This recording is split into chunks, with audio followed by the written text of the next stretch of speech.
someone stops the recording, you can go back in there and just start a new recording. It'll be called an ad hoc recording. We'll just have to know that, and then we can combine it. Okay? Okay. You're all set. Okay. Great. Good morning. Thank you all for coming. We're going to get started. I know a few people are still filing in, so I'm just going to do a brief introduction and a few housekeeping items before we start the full program, but I want to welcome everyone to our program, Tourette Syndrome Across the Lifespan, what we think you need to know, and thank all of our speakers who are here. So a lot of thank yous. I want to thank Albany Medical College for hosting us and the faculty from Albany Med who've been so helpful and gracious in partnering with us for this event. We want to thank the Patrick P. Lee Foundation for sponsoring the event. Special thanks to the Tourette Association of America for all of their support and help with this event and all of our events. Weill Cornell Medicine and the CME office at Weill Cornell for providing the CME credits. A special thanks to Jennifer Schild, who's upstairs and has done a tremendous amount of work to help us with this conference, and Sue Connors, who's also did a tremendous amount of work helping us put everything together. Again, thanking all of our distinguished speakers who are here today, our Center of Excellence directors, our chapter leaders. We'll have a panel later of youth and families who are living with Tourette syndrome, so special thanks to all of them for being here. And again, a thank you for all of you here in the audience for attending today. My name is Shannon Bennett. I am the director of the Tourette Association of America Center of Excellence at Weill Cornell. I'm a clinical psychologist there and grew up in this area, so I'm really excited to be here at Albany Med today. So our housekeeping is to make sure that you have signed in with Jennifer outside to confirm your attendance so that you can receive the CME credit for being here today, and that you'll be given 2 evaluation forms, and please complete both of them. One is one-sided and the other is double-sided, so complete all sides of all forms before you leave today. Bathrooms are outside, just I think around the corner from the bagels and the coffee, in case you need those. So just a little brief background. We are here, we are the New York State Consortium of Tourette Association of America Centers of Excellence, and this consortium was established in 2015. There's 4 centers: Icahn School of Medicine at Mount Sinai, Long Island Center for Tourette and Associated Disorders, University of Rochester Medical Center, and Weill Cornell Medical College are the 4 centers of excellence, and then 5 Tourette Association chapters: Greater New York State, Hudson Valley, Long Island, Greater Rochester and Finger Lakes, and New York City. So our mission when we created the consortium 3 years ago was really to improve statewide the quality of Tourette syndrome care, research, education, and advocacy. So the good news is that each of these centers and others, there are outstanding state-of-the-art centers providing consultation, treatment, research, and education at our academic medical centers here at Albany Med. They're doing the same, and at some other areas throughout the state. But the unfortunate news is that New York State is very large, and there's a lot of people in New York State, both in the metropolitan areas and in the widespread areas between the cities where there is not a lot of expertise or services or resources for individuals with Tourette syndrome. So our Center of Excellence Consortium really made one of our highest priorities to do outreach to underserved populations and to promote education of healthcare providers throughout New York State. And at the time that we started this consortium, one of our long-term goals was expanding and including other centers as time went on to really expand this statewide network.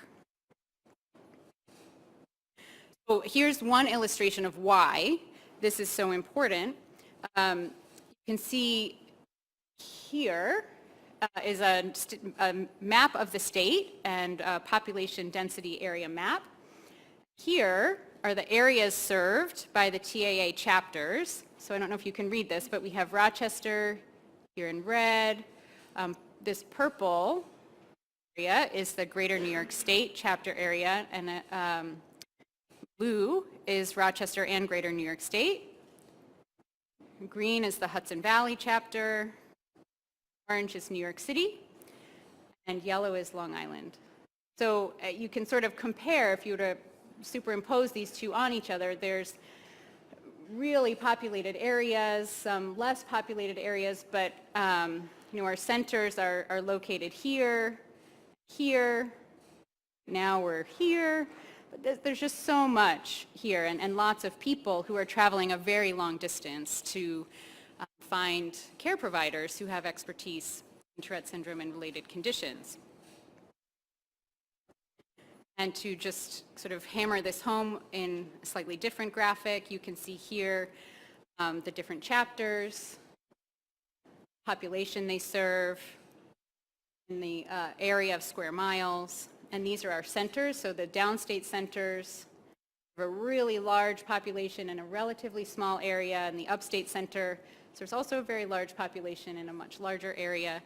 But I think the point is that we need more providers and more help, and so your mission and our mission for you is to spread the word and to share what you learn, to take this education back to the respective places that you work, so that we can continue to spread this education throughout the state. This is the third joint consortium event that we've done. In 2015, we had a similar event in Ithaca, New York, in 2016 in White Plains, and we are all doing individual site events throughout our regions, throughout the state, and around the country, again, with the goal to provide education in hopes of enhancing assessment and treatment for Tourette syndrome and co-occurring conditions. Our secondary hope is that we can create a referral network throughout the state so we can share information and support individuals and families throughout the state, and that we will continue to inspire other people to learn more. So again, we'll hopefully do that today, and if you're looking for additional resources, education or otherwise, there's many resources available through the Tourette Association of America. Here is their website. There is an open RFA for centers of excellence. So again, we will be reapplying for our center of excellence status and hope that other areas and other institutions in the state will apply, and that we can continue to grow this network and continue a collaboration to really bring the state resources together. So briefly, what we're going to do today is provide you with a case presentation, so an example of what an initial interview might look like from a primary care perspective, seeing a patient for the first time who's presenting with tics and related symptoms. So we'll demonstrate that interview and provide the education that one would hope to receive at that sort of assessment visit. We'll talk about, what were the basic questions that were asked and why, and what's the evidence base supporting those questions and that information, basic information that needs to be conveyed at a first session. We'll have an education session about comorbid conditions across the lifetime, education about treatment options. We'll talk about special considerations for young people and young people who are transitioning to adulthood, so across that developmental spectrum. And we will have a panel of youth and families living with TS who will share with all of you additional information from their perspective of what they think is most important for providers to know when they're meeting someone for the first time or for follow-up visits. So we're really excited for that as well. Here's our schedule, and it's a tight timeline, but we're just about on time. So I will introduce Dr. Budman and Dr. Zwilling, who will start us off with their role play and talk about the primary care evaluation and education. So thank you all.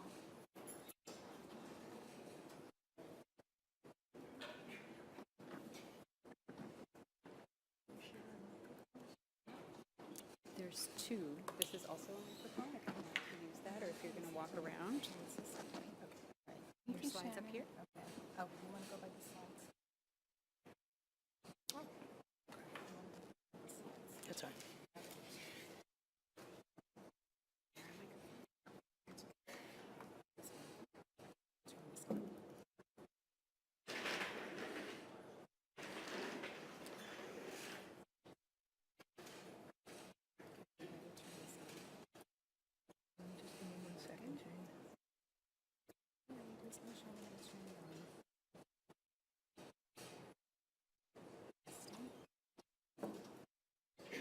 Testing. All right. Good morning, and thank you all for coming out so early on a Saturday morning. I'm Dr. Zwilling.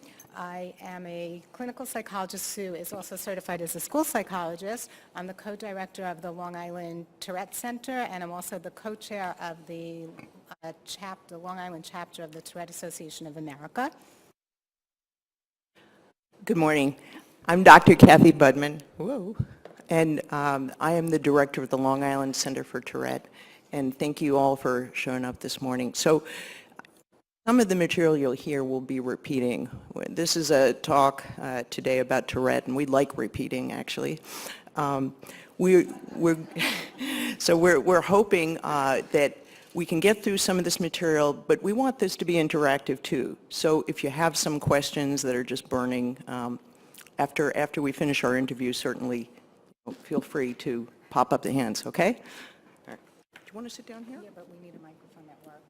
I had to turn this one on. Okay. Yeah. Got it? That's it. It's on. Hello? No. No. Hear me? Yes. Okay. All right. And you have So one here, too? may I have the mic? No, we're good. Okay, so basically what we're going to do right now is a role play of a first encounter interview where a parent walks into a primary care clinician's office, and this is the first time that the parent, may be bringing up something about, a concern with the child. Louder? Can you guys hear me? Can you hear me up there? Can you hear me? They're all saying yes. You can't hear me? How many people think I'm not loud enough? Oh boy. Okay, I'm going to yell. Okay, so do I have to say this all over again? That we are going to role play a first encounter in a primary care clinician's office. So this is the first time that a parent is bringing up to a primary care clinician that she suspects that her child may be demonstrating some tics. Okay, so Dr. Budman is going to be the primary care clinician, and I am going to be the anxious parent. Good morning, Mrs. Swilling. How are you today, and how has Johnny been doing since our last visit? I'm okay, I'm okay. I brought a whole bunch of notes with me today because I've been waiting to come to talk to you because something's going on with Johnny, and I really think that I should bring it up to you. So I've done some research on my own. I've gone to WebMD, and I've looked up some of the stuff, but I figured I should probably talk to you about it. So Johnny's been doing these things around the house and in school where he's blinking his eyes and he's making these scrunchy faces, and he keeps making this yawning movement. And I looked it up, and I think it could be it could be something really bad. I think I want to make sure he doesn't have a brain tumor or something, and I don't think it's epilepsy. But then I was reading something about tics, and I think maybe he has tics, which I'm hoping they'll go away, but I just thought I should bring it up. So I can see you're very worried about it, but tell me a little more about these symptoms that you're describing as tics. Well, that's about what it is. It started before school, in the spring, so now it's been about 6 months. He first started, he was blinking his eyes a little bit, and I thought it was allergies because it was the spring. And then over the summer he started like this, and I thought it was allergies. But now he's doing this, and my husband keeps saying to him, "What are you doing? Could you stop it? What are you doing? Stop it." But I don't think he can stop it. That's why I started to do some research, and that's why I think they're called tics. So has he made any sounds in addition to these movements? Well, I think he sniffs when he does that. Is that a sound? You mean that kind of sound? Yeah, something like that, or clearing his throat. Oh, he clears his throat. Because I thought he had allergies. Yeah, he clears his throat. So I can hear your concern about these, but how do you think these symptoms actually impact on your son? on a daily basis? Do they bother him? I don't know if the symptoms bother him, but he tells me that he can't do his schoolwork because he's busy, like, I don't know what, doing these things, and his teacher is calling me and saying that he's not finishing his schoolwork, so then she tells him he has to do it, and as soon as she pushes him, he then tells her he has a stomach ache, and he ends up at the nurse. So if that's impacting like his schoolwork, and homework, oh my goodness, when he comes home, I can't get him to sit down and like really do his homework because he's doing like all these things. And when my husband comes home from work and it's hard, and my husband says, leave him alone, he's a good kid. Like, I didn't do my homework in school and I was fine. And then my husband hears him say that and he's like, I'm not doing my homework. And then, I don't want to fight in front of my husband, in front of Johnny with my husband about it, but I'm sorry, I'm getting off track. Does it impact his school? It impacts his school because he's not doing his work. And it's already like almost November and first report cards are going to come out and he's not doing it. I know he's only 8, but he's not doing his work. Well, I can hear that you're concerned about his schoolwork, and it sounds like maybe these symptoms are even impacting at home. How about with his friends at school, his classmates or other students? Well, his 2 best friends keep making like fun of him and saying things, and I'm not going to repeat the language they use. They're calling him, not nice names, and they tell him that he's, that stop it, you look like a, and they're saying these things and telling him to stop it, and, then he comes home and he's crying and he tells me he has a stomach ache and he can't stop it, but the kids are still his friends. Like, they still come over, they're still playing, like, catch in the backyard, and we have a basketball hoop, and they're still playing basketball, but they're not being nice to him. So, that's upsetting him, and then I get upset, and then my husband says, come on, be a man, grow up, it's okay if, so your friends called you a name, call them a name back. So you understand what's going on. Right. No, it sounds difficult. So you described some symptoms that were not tic symptoms. Are there other behavioral symptoms or concerns you have about your son that you haven't raised? Well, my son's a great kid. He's a great kid, but if you're saying other concerns, so we're having some sleep issues because he keeps coming into my room and saying that he can't fall asleep because he's either blinking his eyes or then he's worrying about something. So that's another problem between me and my husband because my husband keeps saying, just go back in your room. You can't be in here. Go back to sleep. If you can't sleep, play a video game. And I'm like, play a video game? Like, no, we're not playing a video game at this hour of the day. So that's a problem. Okay. So is there anyone else in the family who has had similar symptoms to these tics that you're describing? Maybe other children in the family, yourself or your husband, or maybe grandparents, aunts, uncles? Well, nothing like him, nothing like Johnny, but really, now that you're saying tics and what I read on WebMD, my husband, he always goes like this, and I always thought it was just, he's been doing this since we're dating. He just always goes like that. I never said anything. I never asked him about it, and I just always think like he has like a little kink in his neck or his shoulder. So is that what you mean? Because my husband does that all the time. Possibly. Is there any other family member who has similar symptoms that you've noticed, or No. sort of nervous habits that were described in other relatives? Nervous habits? No. My mother. I know I'm a little nervous. I may be a little anxious, but my mother, whoa. She's like really, really a very anxious, nervous person. She used to drive us crazy when she was raising us. So is that what you mean? I don't know if she has a nervous habit, but she's very nervous. Well, that brings me to the next question, and that's, you described some behavioral concerns with your son. That he wasn't paying attention. He was having some problems with anxiety, not sleeping well. Any other family history of similar types of problems, or depression, anxiety, obsessive compulsive symptoms, learning disabilities? Wow, you're making Johnny sound like he really has a lot of problems. I can't even breathe. I'm getting really anxious here. Oh, no, I don't know if any other people have any other problems, but I feel like I can't breathe now. You're making me nervous. Oh, I'm sorry.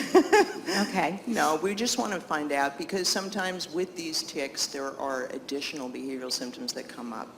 So these running families, we have all different kinds of things that run in families, and these are just some of the symptoms that you might see in some other relatives. Well, my husband's father, he always used to get like a little bit crazed if things weren't like lined up properly. Like when he came to my house, he would be like, how come you don't have like the glasses like all in a row in the cabinet? Why is one this way and one that way? And I'm like, they're behind a closed door, they're in the cabinet. So is that what you mean, like other problems? Yeah, similar types of symptoms, or, I mean, if it's causing a problem, maybe it's not causing a problem. Maybe it's normal in that family. Does every family have issues like this? All now families I feel have like their my family has issues. so many issues. We all have our issues. Will this stuff go away in Johnny? Because now that you're saying this, like my husband always goes like this. His father's always worried about things lining up. My mother is always worrying about everything. She'll probably call me soon because I've been at the doctor's too long and she knew I was coming here. But will Johnny be okay? Will this go away? I think the likelihood that your son has tics, based on what you're telling me, is very reasonable. And the good news is that in many cases, the symptoms will get much better or go away as he gets older. So all these questions you asked me, so you don't think he has a brain tumor? I don't think he has anything serious like a brain tumor Okay. or a seizure disorder or some terrible brain disease. Well, don't you think tics However- are terrible? I want them to go Well, away. the tics can impact on him, and that's why we're trying to get a feeling for the array of impact that it's having. But I want to ask you another question. You mentioned that your husband and you were disagreeing about how you manage your son's symptoms at home. Could you tell me a little more about that and about your parenting style? Well, basically, this is the parenting style. My husband leaves for work before the kids get up. I do everything for the kids, right? And then I get them to school, I take them to after, I get calls for, whatever. I take them to see you, right? I do everything. They come home, I do their homework, and I told you, I have to be the one that said, Johnny, you have to do your homework. Johnny, you can't play video games right now. Johnny, you have to do this. Then he comes home, hey guys, and he's like, and he says, everything's fine. No, you don't have to do that. So I don't, that's how we parent. So the he's two the of you fun have one. different... He's the right. fun one. So you're more structured with your son, and it sounds like your husband is maybe more relaxed and a little less structured and firm. So, Yeah, but I think that sometimes that's good, right? Because if I'm going to be like, you have to do this, there has to be some fun, right? absolutely, but on the other hand, we want to make sure that the two of you are aligned in terms of your overall parenting. As one of my colleagues, John Walkup, said, sometimes children with tics require, industrial strength parenting skills. So you think that we're not doing a good job? I think you're doing a great job, and I'm glad that you brought these symptoms up to me today. And we just want to investigate this further. We'll continue to monitor your son, and Yeah, but what do we'll I have a do look. right now so that this goes away? What am I supposed to do like right now? Okay. The nature of tics is that they're not a symptom that's going to disappear overnight, all right? Your son is 8 years old. They tend to wax and wane. They will peak right around puberty often. Wait. You're telling me that this is going to get worse when he's reaching puberty? He's going to do more of this? We don't have a crystal ball, but on the other hand, it's not uncommon. But it will often improve significantly as he gets older. On the other hand, I'd like to hear a little more about some of these other problems like his anxiety and his sleep problems and his attention problems, because these things may require a little bit more attention right now as well. Well, don't you think like his sleep problems and his anxiety problem and all these problems are because he has these tics? I wouldn't want to have these tics. I mean, I guess this doesn't bother my husband. He doesn't seem to have anxiety, but don't you think that's what the problem is? And if we can get rid of the tics, we can get rid of everything? Well, you described that you had a family history of anxiety, so we probably want to look into that a little more and see whether your son is having anxiety problems. If that are maybe in addition to his tics.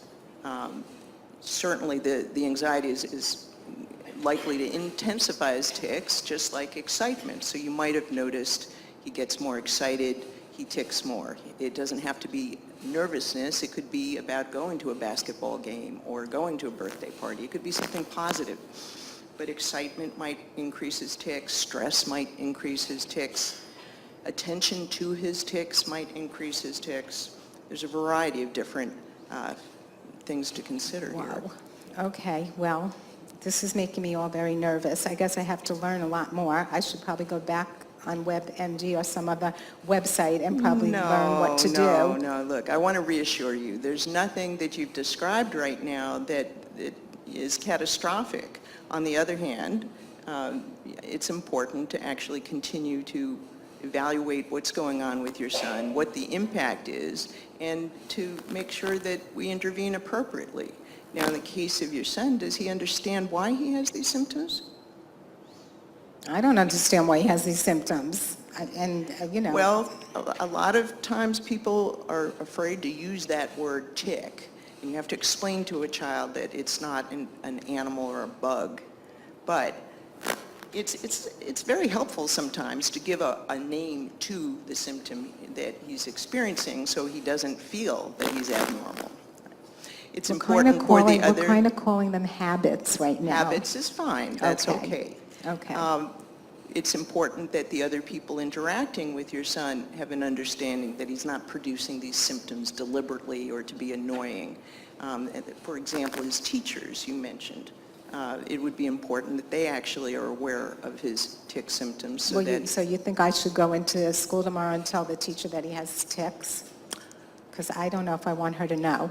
I don't think that you necessarily have to do that right now, but I think it's something to be aware of and to monitor whether it's impacting and the teacher is inappropriately disciplining him when he's ticking, or if other children are making fun of him in class, etc. I mean, these are important considerations. Wow, a lot of things to consider, but look, the bottom line is it's not a devastating illness. It is significant. We've got to monitor his tics, but in all likelihood, these symptoms will improve. Well, can you send me someplace or to someone, or do you medicine or something to make it just go away? Can we just get it to go away? So first, as I said, let's try to just use education for the family, for the school, for peers. Let's link you up with your local chapter of the Tourette Association. Is there a chapter near you? The Tourette Association? Well, the Tourette Association is an umbrella for a variety of tic disorders. The word Tourette, it sounds scary, but actually it's not scary, all right? All it means is tic disorders, and it includes motor and what we call phonic tics.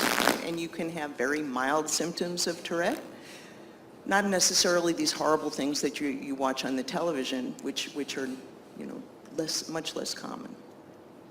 But that's a good support network for you. They can work with the school, they can work with your family, they have support groups, they have social activities, and it's a great resource for you. This is a lot, really a lot. Well, then why don't we schedule another appointment and we can go over this further. But I want to emphasize with you too that right now you're describing some anxiety symptoms, you're describing some tics.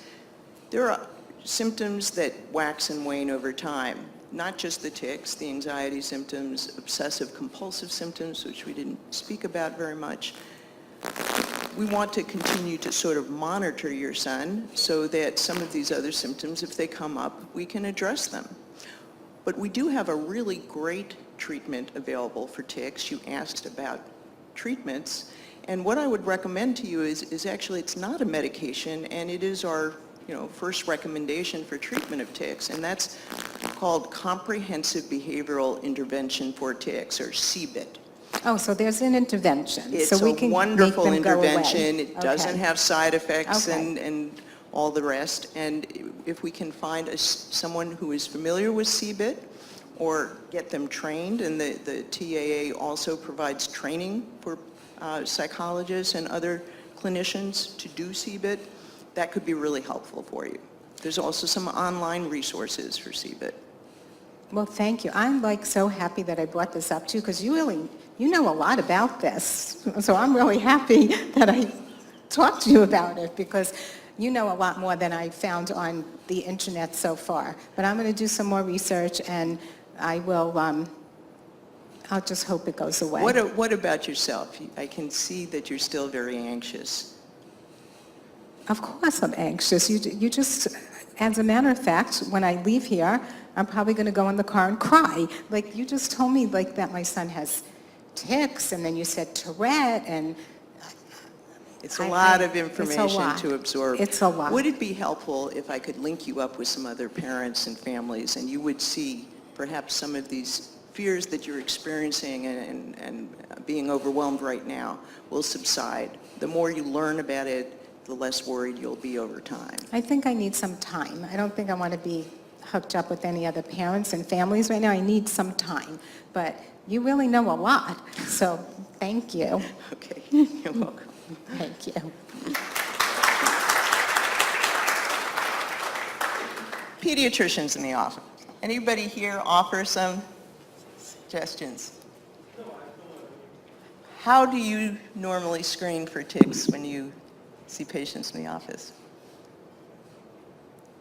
Yeah.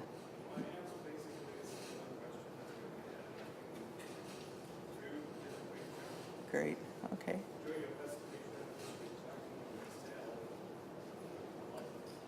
Great. I mean, one of the concerns that we have, and why we wanted to sort of reduce this to 6 questions, is that you pediatricians are so busy, and we want to be able to sort of encompass the variety of different symptoms that come along with the tics, but be able to do it in a concise way. So I'm just going to give you, most of you know this already, but these are the basic facts about tics you might want to share with the parents. So Can I just interject one thing? So we do also recognize and acknowledge that as a primary care clinician, you might not have the time to do as long of an interview as just happened here, but we did it that way just so that you could, get a feel for the types of questions and the type of direction that you might be able to go into if you had the time.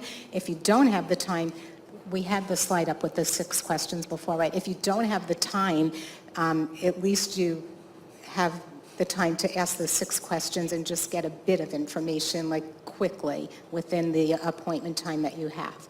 But we just wanted to show you what it can really look like if you can probe with the questions. and also to emphasize the point that you want to continue to screen and probe for these questions because they change over time. So at point A, there may not be certain behavioral symptoms, but they may emerge later. So want to help the family understand the nature of tics as they come and go, they wax and wane. We talked about how they change with stress and excitement, sleep deprivation, that they are not voluntary, we call them involuntary. But that said, they actually can be managed, and CBIT is a very effective way of managing the tics, and you'll hear about that a little later today. Tics for the family, that diagnosis is very upsetting, and I see a number of patients who say, well, I saw my neurologist and he said, you have tics, don't worry about it, and sent me away, and they feel very devastated by it because there's this tip of the iceberg here that hasn't been addressed, and for that child, actually the tics may be pretty devastating, and for the family. So while the prognosis compared to other disorders is generally very good, we don't want to ignore the other things that come along with the tics and make life really difficult. So what are these other things? Well, we talked about what we call co-occurring or comorbid conditions. So we want to at least raise that somewhat, not overwhelm the way I may have done in this interview, but to certainly make families aware of these comorbid conditions. Very commonly, a child, before they even begin to experience tics, will have attention problems or anxiety problems. And then certainly when the tics first manifest, it's not uncommon to have both. So you want to probe about that and discuss that with parents.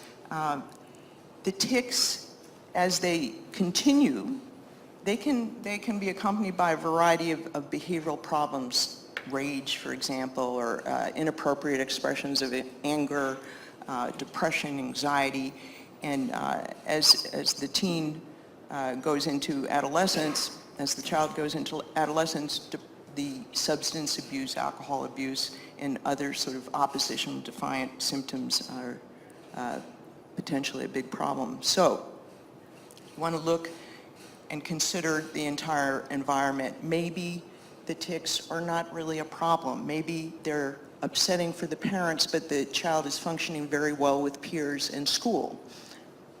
Okay, so then we would spend some time maybe counseling parents about the tics and helping them sort of alleviate some of their anxiety about it. We always want to use these behavioral treatments first. So this CBIT is now the recommended evidence-based first treatment of choice for tics. In the case of these co-occurring conditions, you really have to tailor it to the child. So if school phobia is the problem, you might want to inquire, is it from bullying, or does that child actually have a fear of school, or are they uncomfortable and can't really focus in school? In the case of, let's say, severe obsessive compulsive symptoms that have not responded to a behavioral treatment first, and that's cognitive behavioral therapy, you'll hear about that later too, you may want to use a medication judiciously. But we really try to avoid that because we've got great behavioral treatments. The problem is really access. How is that for some of you in the audience? Is it easy or difficult?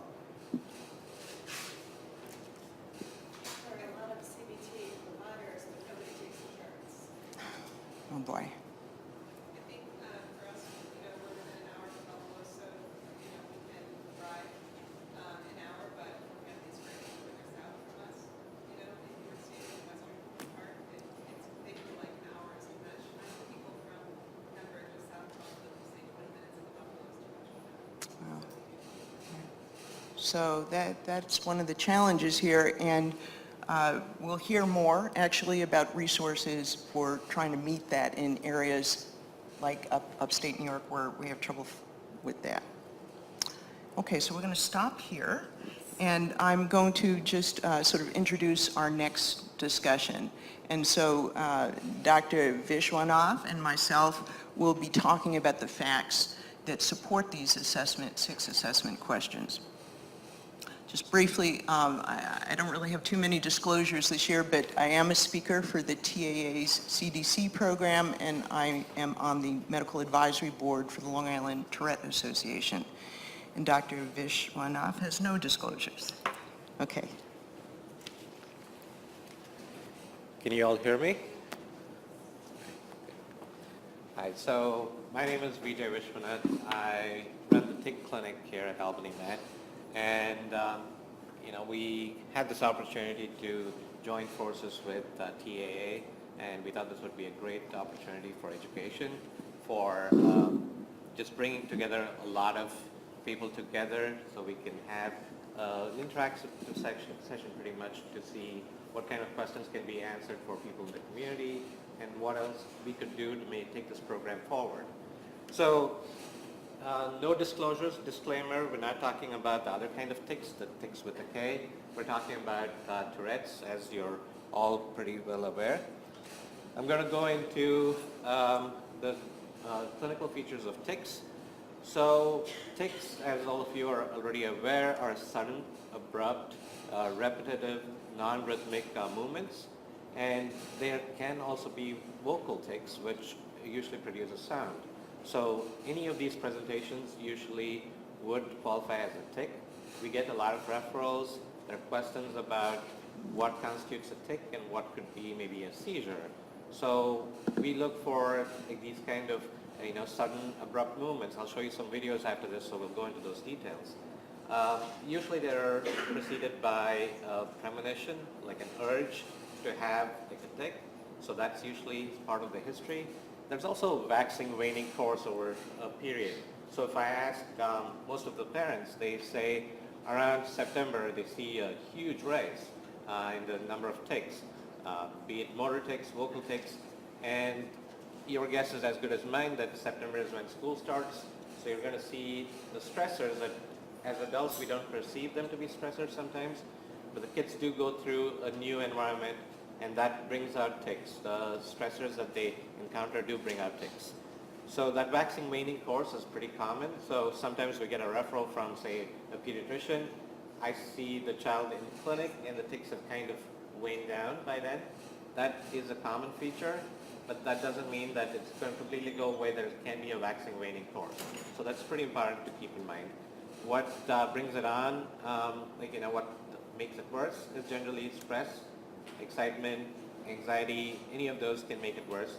What usually brings it down is if there's a child who focuses on certain aspects of their, say, schoolwork or things at home, you may see that those periods don't have as much tics. And that's not a given, but for the most part, we do see that, just with concentration, these movements do come down.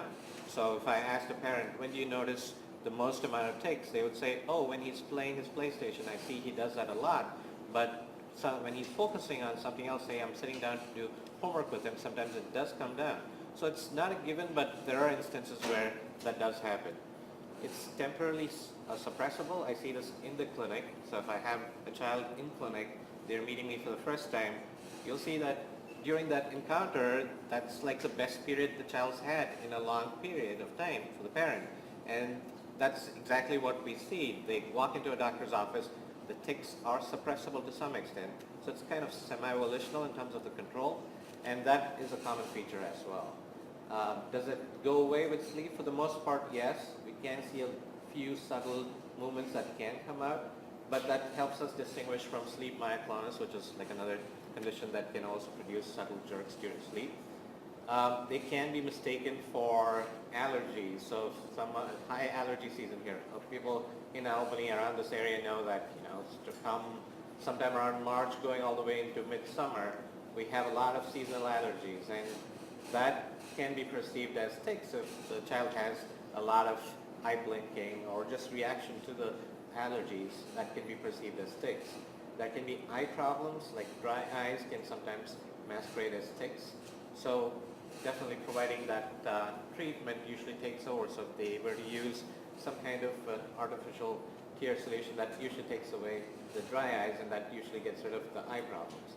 Seizures are a little difficult to just outright say they may or may not be seizures, but a video of these findings usually helps us determine what's going on with the child. So I usually ask parents to get it on video if they can when they come in, because that really gives us a lot more information. Also, the fact that some children may have subtle changes that may not be perceived to be seizures, but could be seizures, because we look at the entire clinical presentation rather than just look at one aspect of it.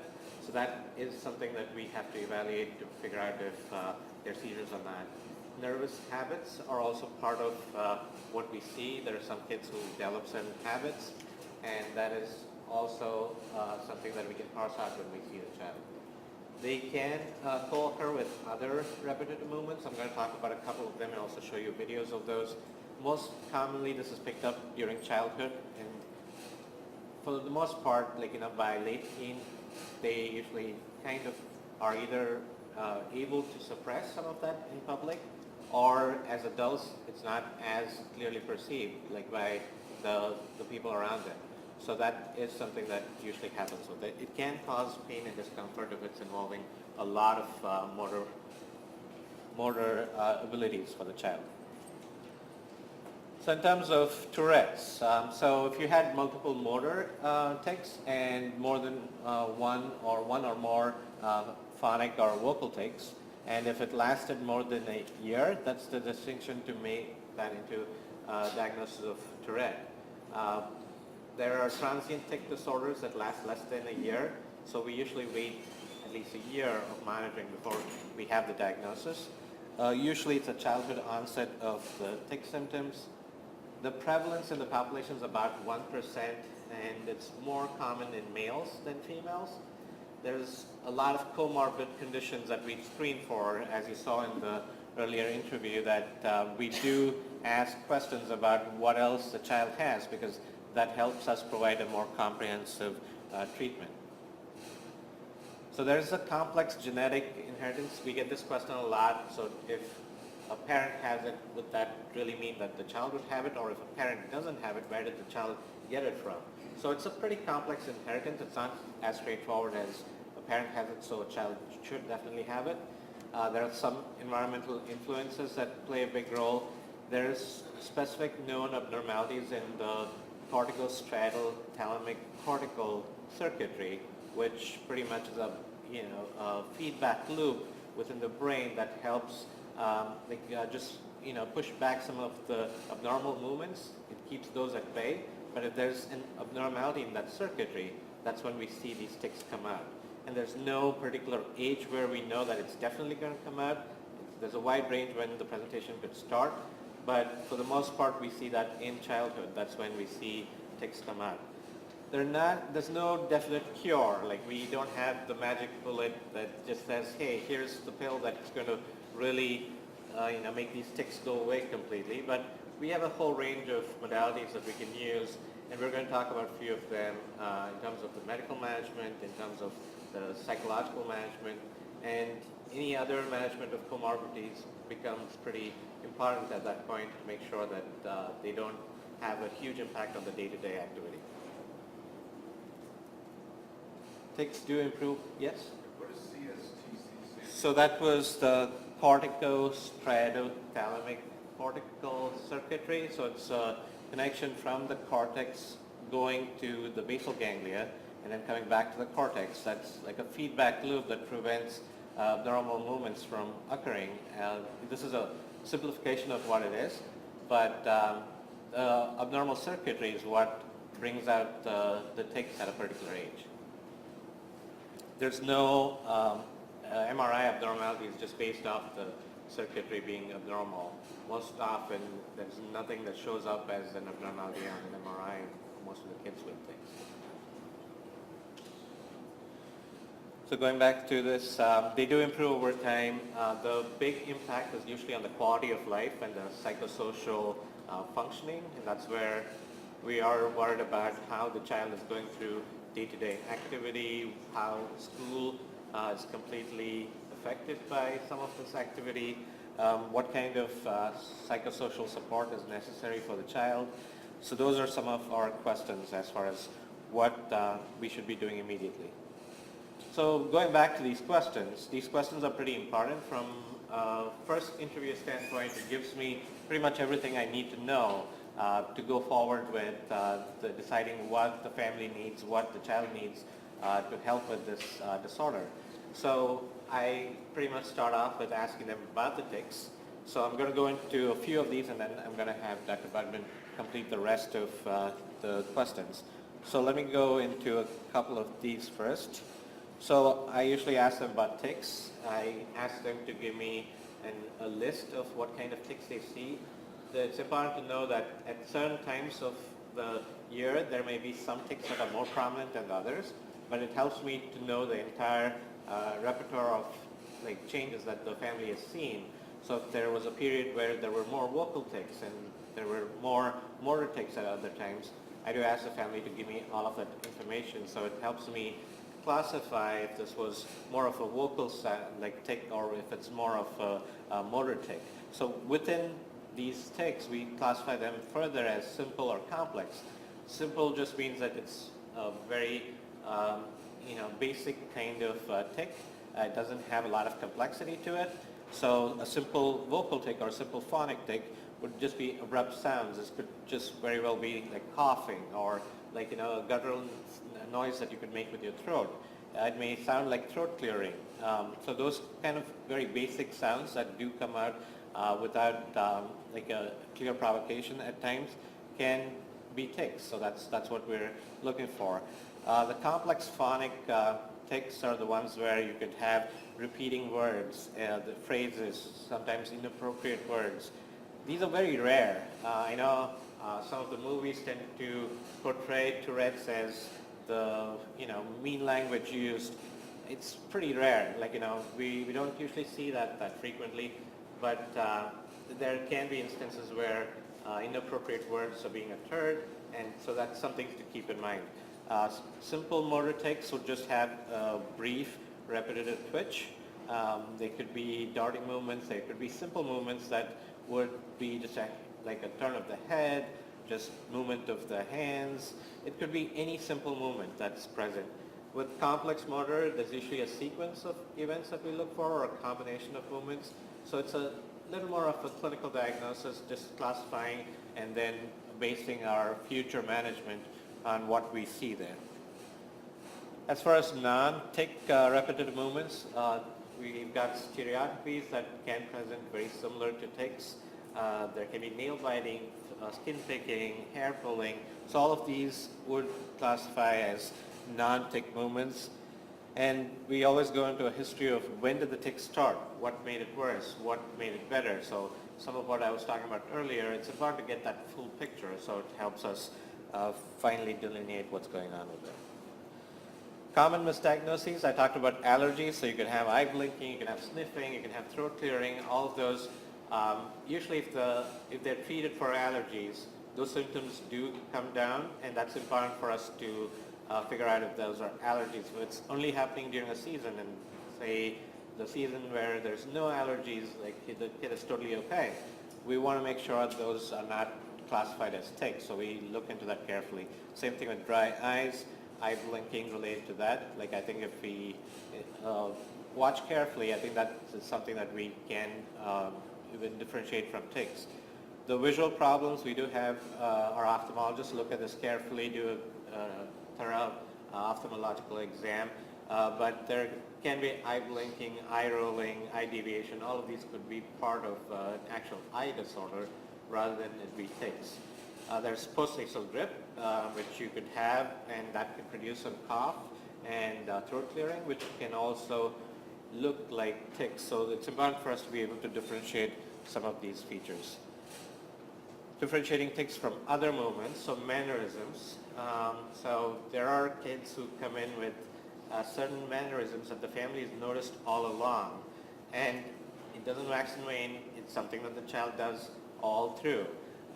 And that's important for us to know if that's a mannerism that the child has had, and also if there are specific habits that the child has formed, partly related to routines or schedules, and if that's something that's in the family history or if the family's known about it, that's important for us to know as well. Stereotypies can occur, especially in children with any kind of delay in development. We do see stereotypies come out. These usually have early age onset, so younger children. I'm going to show you a video in the next slide where we can go into a little more of the details. These are rhythmic and repetitive movements, but they're patterned. It's a specific change that you'll see that is very clear from tics, and it's mainly largely invariant through the years. It doesn't like really go away or change in the initial period that you start monitoring the child. So I'm going to show you a couple of videos. So the first is a video. So none of these have patient health information. These are from the internet. They were on YouTube. So this is pretty much okay for us to see and comment on. This is the third time. You can see the sudden movements that you see there. So these go with the tics and Tourette disorder that we've talked about. So I'm going to try and make it. Can't help you with this. This is going to be the last time I make it.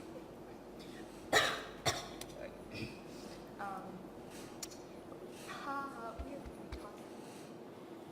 So that's a short video of the kind of tics we see. There were all kinds of tics there. There were motor tics, there were vocal tics. I'm going to show you a video of stereotypies.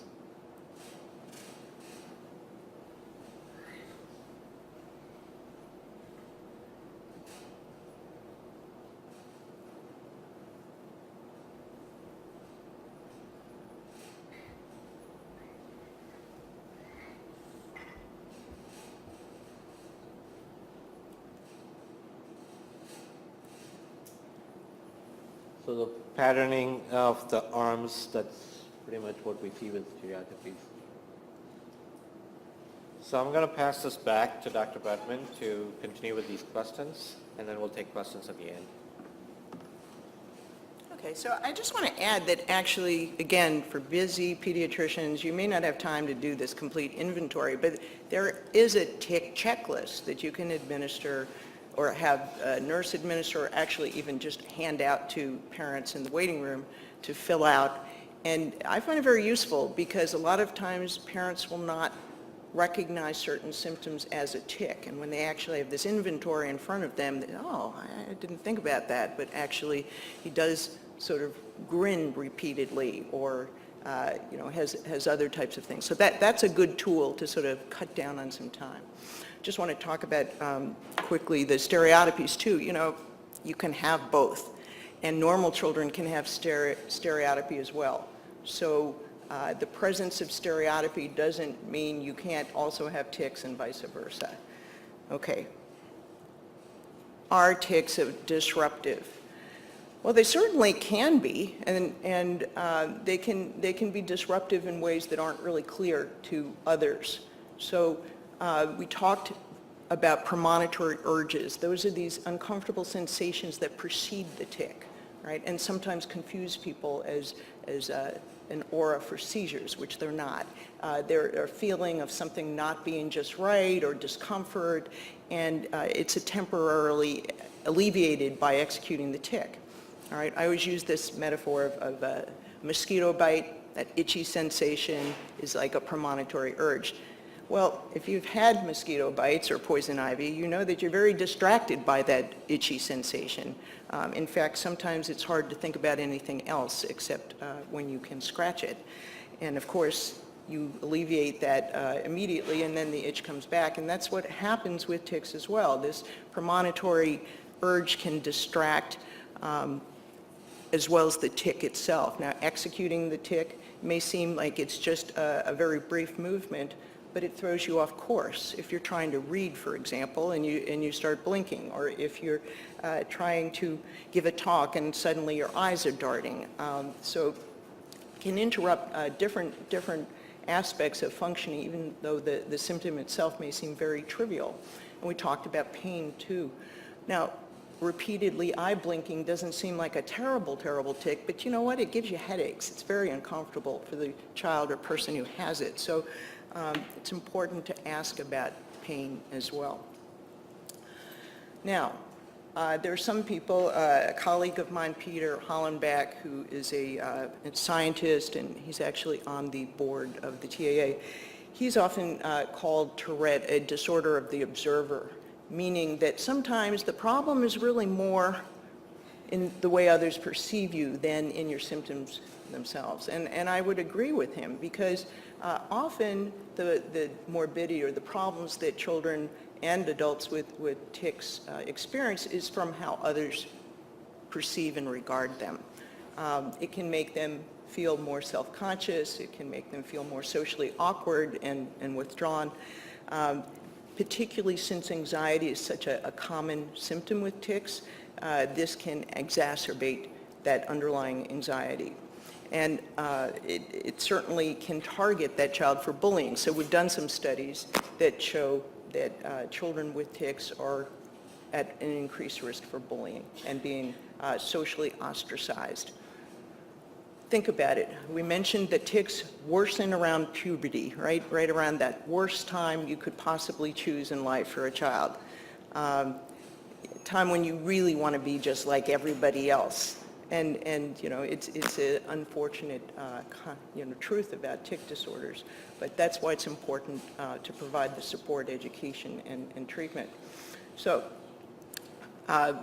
we talked about the different factors that increase tics, but one thing that's very common is a parent may say, well, she or he doesn't tic at all in school, but as soon as he gets home, I can't believe it, there's this flurry of tics. Or, again, a parent may be very frustrated, they've waited a long time to get an appointment to talk about the tics, and lo and behold, in the office, no tics.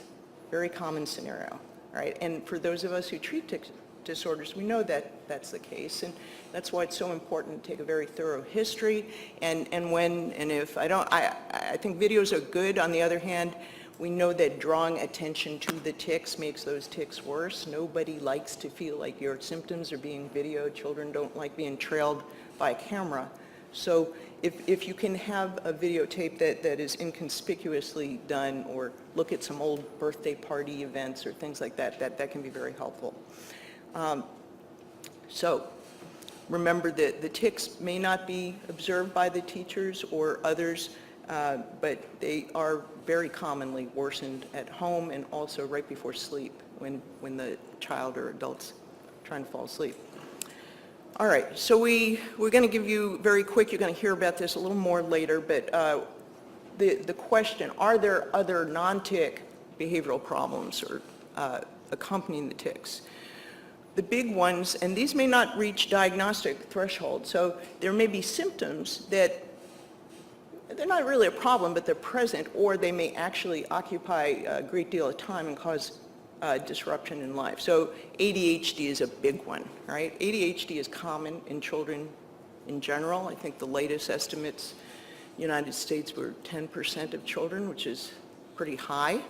And if you look at children with tic disorders, the frequency of these symptoms is even higher. It's really attentional problems of some type are very common, but not all attention problems are actually from ADHD. So you have to look at what are the other possibilities. We mentioned premonitory urges can distract.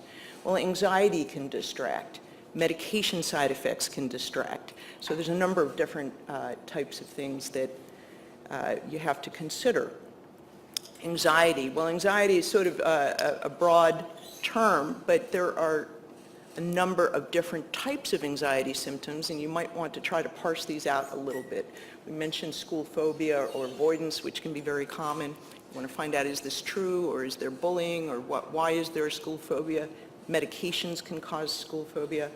Separation anxiety, obsessive compulsive symptoms. I think most of you in the audience are familiar with this. These are repetitive, intrusive thoughts to be distinguished from tics, all right, because the compulsions, which sometimes look like tics. So there might be, for example, a repetitive tapping, could be a tic, or maybe that child has to tap 7 times in order to prevent failing the test, for example.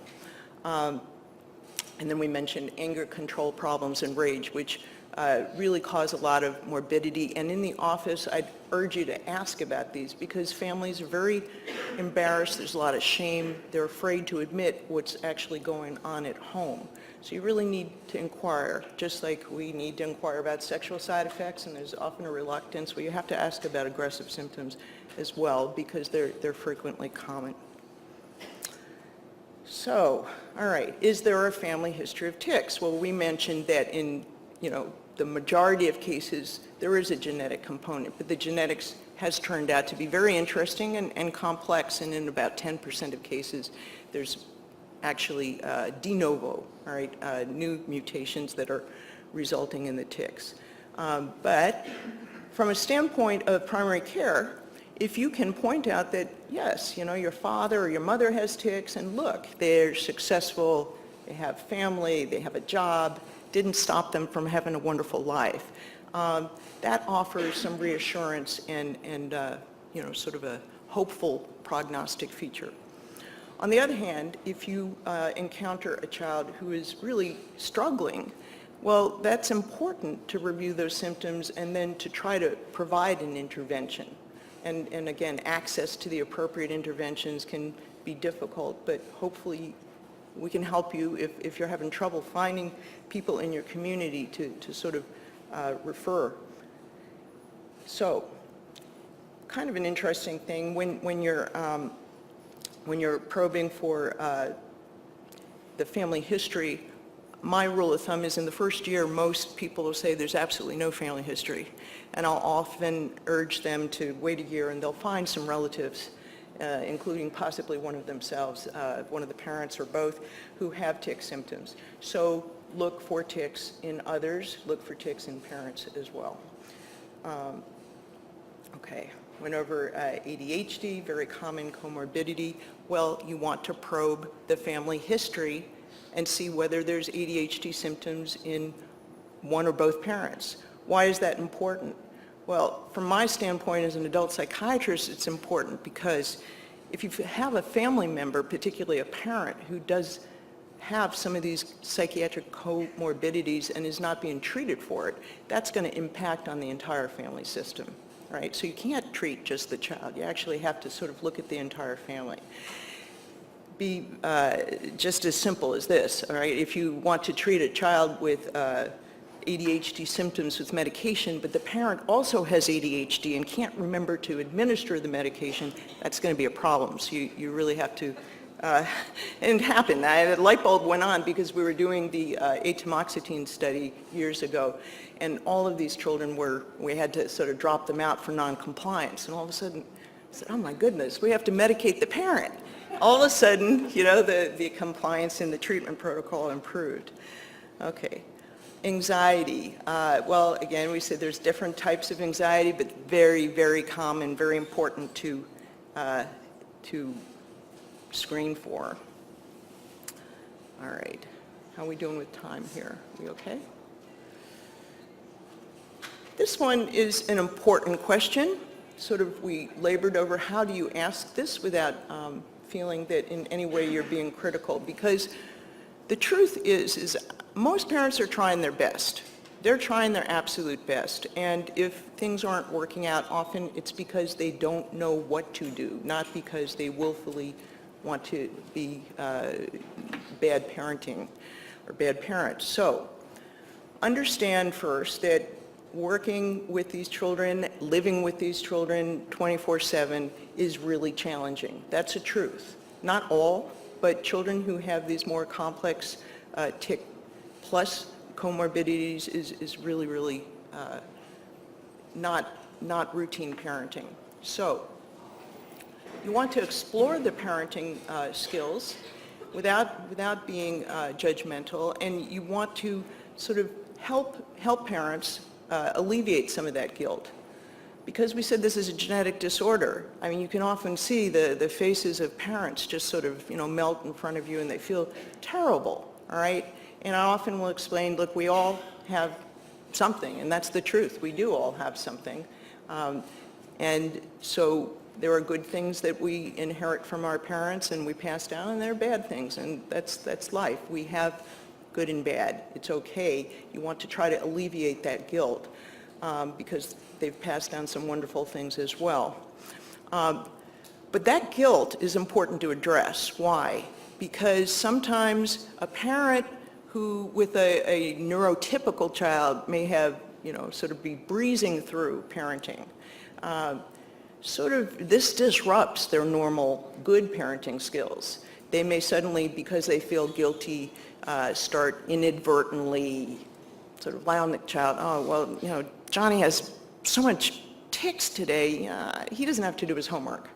Or, well, you know, Marie is having such a bad time, will you please, you know, let your sister watch her favorite program instead, et cetera, all right? And sort of deviating from their own good judgment, which you want to sort of steer them back, all right? Because the tics may be an explanation for symptoms, but not an excuse for symptoms. So we'll talk more about that inadvertent rewarding later. Important at home that this is a safe, secure, stable environment for that child. The world can be brutal for us, right? And so when we come home, we want to be able to feel secure, relaxed, not criticized, not obsessively monitored. So that's an important thing as well. And then the last point I want to make is that we pay an awful lot of attention to the affected child in a family, but we don't always look at how this impacts on the other siblings. And that's really, you know, a very important consideration as well. So, questions? Anybody? Yes? I was wondering what kind of medical research is going on.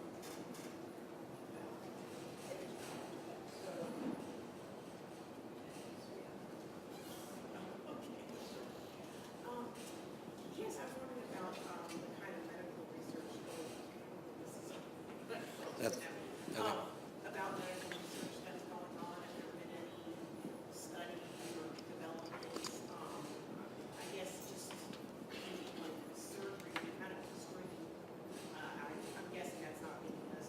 Surgery, was that the question? Okay. So there are actually, I mean, I think it's very exciting. There's a lot of really interesting things going on from many different angles. So there's these non-pharmacologic treatments that are, you know, evidence-based, and now years of follow-up. They're being looked at in younger children as well. So the original studies were done in sort of, you know, children ages 8 through teenage. They're looking at it, Dr. Bennett can talk about that a little bit too. In younger children, there are the deep brain stimulation. You might want to talk about that. I mean, that's also an area that's being explored in treatment refractory cases, and it's actually been very helpful, very promising. There's a variety of different medications. I mean, that's a lecture in and of itself, but there's a number of novel treatments now that we're looking at that are really, you know, not your standard alpha agonist and some of the other ones, but different mechanisms of action that, you know, are exciting. But there is not a magic bullet.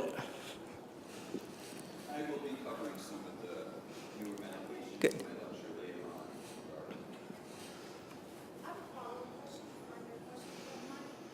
Are there any studies being done with cord blood? Because, for example, we banked our children's cord blood, and if anybody needs access to a Stem cells. versus a sibling who does not have a threat, we have that available. So if anybody hears of anything like that, please let me know, because I'd be happy to help out. To my knowledge, there's actually no studies done on cord blood, although I know there has been interest in that area. And there are actually some interesting studies that have been done in schizophrenia with cord blood that show schizophrenia, you know, using that can develop in an unaffected sibling. So I think it's an interesting question, and stay tuned. Yeah, I noticed for the comorbidities that the Asperger's disorder or autistic spectrum disorder wasn't up there. So I know that, you know, they can be a part of, but not actually the disorder in some of those. So can you say something about that? Do you want to address that? Sure. So we do see a lot of children who fall on the autism spectrum who have tics as an additional condition that's also present. It's not a given that every child that has autism will have tics. We try to differentiate the stereotypies, which is a lot more common in the kids with autism.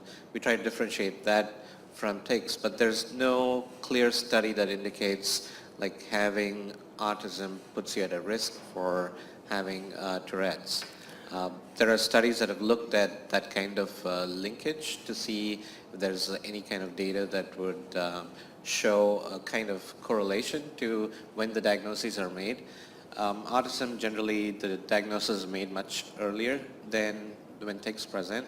So that also kind of determines when the diagnosis of tics gets added on to the diagnosis of autism. Rarely does it happen the other way around.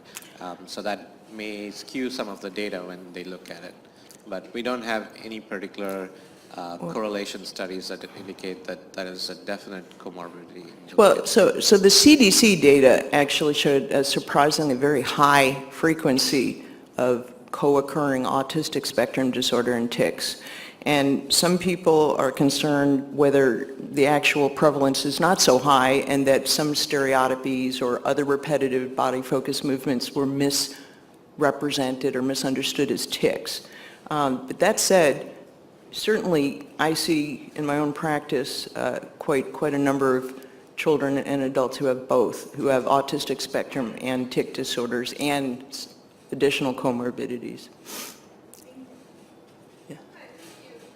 A couple of things that I felt like were really helpful that's when Dr. Vijay spoke, the CSTC circuitry, I think some of the parents in the room were like, wow, we would love to read more about that. That just sounds so cool.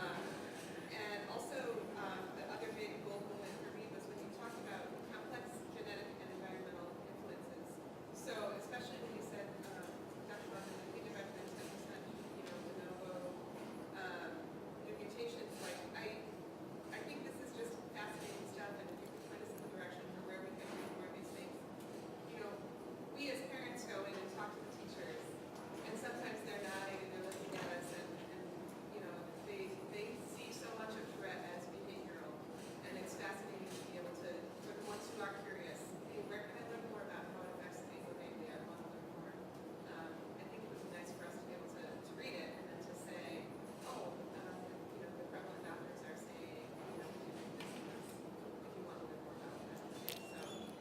Well, I think saying basal ganglia to the teachers might glaze over. On the other hand, to emphasize that this is a bona fide brain disorder that's been recognized as such for, over almost, well, not almost a decade, but certainly over 50 years, I think is, important. And there's so much literature that you can get through the Tourette Association of America and your local chapter to kind of arm you. The Tourette Association of America has these wonderful packets which we give out at the Center of Excellence to each of the families. So there's one for the educators, and there's one for the families, and there's one that you can even give to your pediatrician or your internist or other medical providers. So. And we have them upstairs. Oh, a lot of the material. then I grab believe, them. is They're here, great. Yeah, they're as wonderful. well as on the website. And just the genetic piece is very complex. At the Child Neurology meeting last Monday, they did a full day on emerging research in Tourette syndrome. And Jeremiah Scharf was giving the genetics talk, and what he sort of closed by saying there's a little bit of Tourette in all of us, and they believe there's a continuum now of sort of genetic loading, but it's sort of the culmination of a lot of complex and ongoing research. So I think there's a lot more to come. One thing I wanted to follow up was teachers describing it as behavioral. And in some sense, I get the sense that teachers oftentimes equate behavioral with purposeful. And that I think part of what parents can do is say, yes, it is a behavior. It is behavioral. It works on behavioral principles. But that does not mean that these are fully in control. And I think that threading that needle can be very hard for parents because it is being able to communicate with them that the environment does influence the behavior, what teachers do and what teachers pay attention to influences the behavior, but also advocating that they're not doing this on purpose. This is not something that they are purposefully doing in your classroom. And I think that can be hard for teachers to hear sometimes.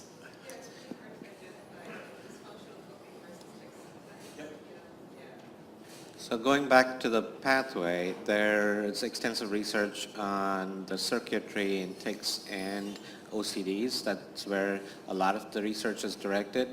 And also answering the question about surgery. So that specific pathway is important in deciding if the deep brain stimulation, DBS, is going to be effective for refractory tics. At this point, we do that only for our adult patients with refractory tics. There are a lot of pediatric patients who would qualify for it, but that is an active area where the specific site where DBS could be done would be looked at. So going back to your question about surgery, that is something that we can talk this afternoon.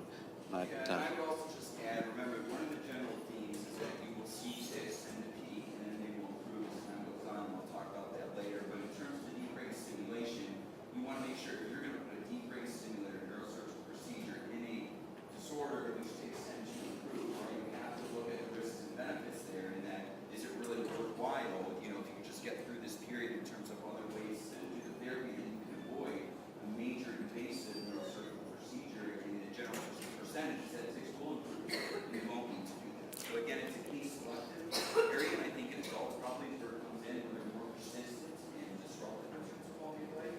But remember, things improve in terms of tics, so you don't want to jump too early. And one of the points that we were trying to make is that sometimes the tics are worsened because of an underlying beneath the surface comorbidity. And so if you treat depression, or if you treat the anxiety disorder, or if you treat the OCD or the ADHD, often the tics actually, whoa, ooh, that was a tic. No, I'm just kidding. Often the tics themselves will reduce in their intensity. To add to some of the comments around the room, one of the confusions I find with teachers is that they're not voluntary, but they can be managed. So, like with CDID for the treatment, or how these underlying anxiety, depression, attention to the tic, etc., can exacerbate it. Or when he's focused, he's not doing it. So all these things are confusing. So if you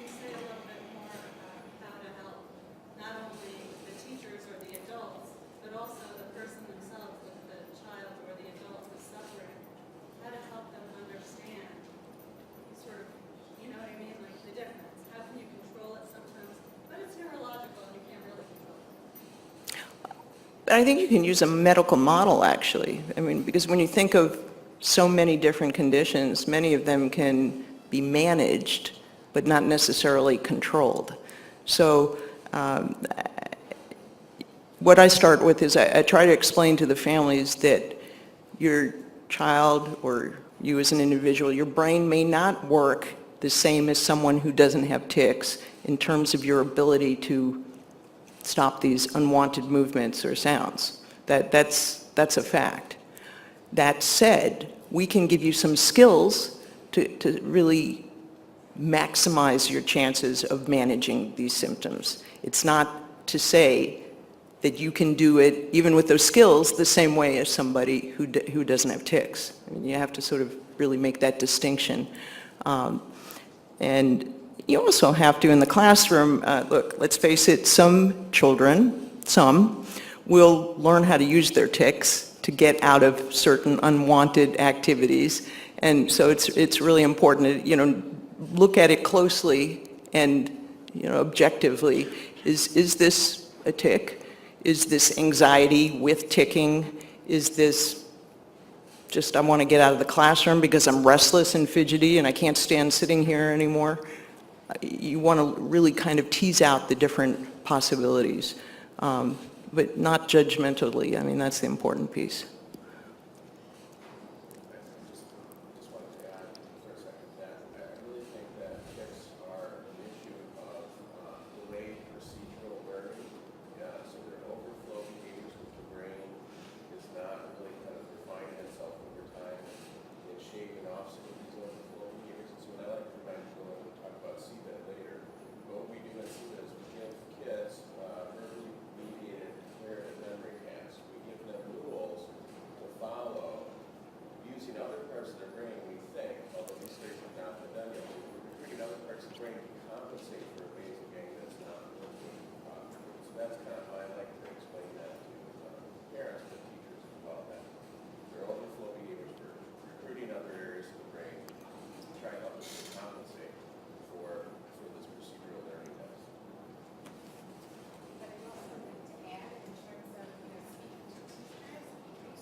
I'd like to add that in terms of speaking to teachers, I think that it's really, really important and helpful if a parent can say to a teacher that tics wax and wane, tics come and go, and tics can be, caused by stressors in the environment. So when you see Johnny not ticking and involved in some work in school, that's a good thing. But at the times when he's having more anxiety and there's more stressors and he is ticking, then it is a behavior that he is not able to manage at that time. And I think when we say that to teachers, when we go into the classrooms, that then they're like, oh, okay, because they're very confused. And, when I go into schools, I always say, if you're Googling and you're reading about CBIT, I don't want you to walk away and think that Johnny can manage his tics 100% of the time. And when you see him, not managing his tics in the classroom, that it is a behavior or, a secondary gain for him, because this is very complex. So, that's kind of like the line that, we try to move into the schools where I go into schools. So I hope that helps a little bit as well. Okay, so I think we have to move on, and So we'll continue to talk about all of lots of these topics. Right now, I think we have Dr. Robert Jaffe and Dr. Matt Specht, who are going to talk about co-occurring conditions.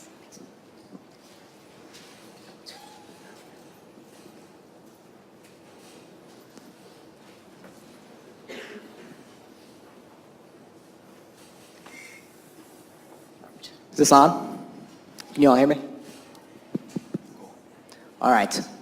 Well, thank you everyone for coming out on such a lovely college football-filled Saturday morning. This is such a heartwarming attendance. I'm very, very impressed by everyone's dedication, so I just want to thank everyone for coming. I'm Robert Jaffe. I'm a child psychiatrist at Mount Sinai Hospital in New York City and co-director of our Tourette Center of Excellence. Our site is participating in a research trial that's funded by Teva, but otherwise I have no other disclosures to make. Dr. Specht? I'm Matthew Speck. I'm a psychologist at Weill Cornell Medicine, New York Presbyterian, in White Plains primarily. I'm also the co-director of our Center of Excellence, and that's it. Cool. So we're going to be informal, which means two things. One, there are no slides. So if I never make a slide again for the rest of my life, that will be too soon. And two is I want this to be interactive. This is typically a conversation that I have with our pediatric residents or our child psychiatry fellows, and so believe me, they are not shy in shouting and interrupting and asking questions when they have one. So I would like to encourage all of you to do the same. This is, if you all leave here with questions that aren't answered and they're going to prevent you from doing your job the way you want to do it, then we failed. So stop, shout, interrupt. This can be interactive completely. The focus for this portion is going to be on comorbidities, things that come along with tic and Tourette's disorders. And I'll kind of use tic and Tourette's interchangeably, even though that's not correct, as was kind of described. You know, Tourette's is nothing more than a tic disorder with multiple motor tics and a vocal tic. A French physician named Dr. Tourette described it in the literature in the 1800s, and therefore it's his for the rest of life. It does not mean it's more severe, it's not more, it doesn't have a worse prognosis, it's just simply a name that scares the hell out of parents when they hear it in the office. In child psychiatry, comorbidity does appear to really be the rule rather than the exception, and this is particularly true in tic disorders as well. And so that is take-home point number one right there. When you see tic disorders, look for other things. Not going to be 100%. There may certainly be times where the patient only has tics, but because so often there's going to be at least 1, 2, or even 3 more diagnoses, it is essential to look for the other diagnoses as well. So take-home point number one, when you see tics, look for other things that may go along with tics. We're going to go into detail of all the other things that can and often do go along with tics, but as I work with the pediatricians, I understand that pretty much every day you get asked to do another thing in your regular wellness visits, so the expectation is not that you're going to do comprehensive evaluations of every single one of these comorbidities. That's not realistic. So that takes us to take-home point number 2. You can get a very crude assessment for how the patient is doing, by asking, how is he or she doing at home, at school, and socially with his or her friends. And so if he's doing great at home, at school with his friends, you're not necessarily off the hook, but you can feel pretty good that things are at least okay. If there are problems in any or all of those domains, that's an immediate referral right away. So take-home point number 1, if you see tics, look for other things. Take-home point number 2, see how they're doing. How are they functioning in everyday life, and if there's any problems, refer right away. So, why is comorbidity the rule? I don't know. I don't really have an answer for that. There's likely a shared genetic underpinning for a lot of these things. I think it's also a shortcoming of the psychiatric diagnostic system. We diagnose based on the most downstream symptoms possible. So kids who are actually doing pretty well get to leave the office with 3, or if they're lucky, even 4 diagnoses that in no way represent how they're actually doing in real life. I don't know if you have a better explanation. Yeah, I would just like to add that comorbidity is probably in part the rule because the common co-occurring conditions like ADHD, OCD, non-OCD anxiety disorders tend to also have pathways that go through the basal ganglia. So there are these kind of cortical, subcortical, cortical loops. And the way I like to think about it is a little bit that the basal ganglia is probably a little bit like Grand Central Station, where it has trains coming from all of the boroughs into the station, and sometimes various tracks within the station are affected, and it will affect trains coming from various boroughs. And so if you think of things like obsessive compulsive disorder, there are probably a pathway from the occipital and temporal lobes through the basal ganglia that's affected. So you might have OCD. If you have frontal lobe involvement or some tracts that go through the basal ganglia that are affected, you may have ADHD.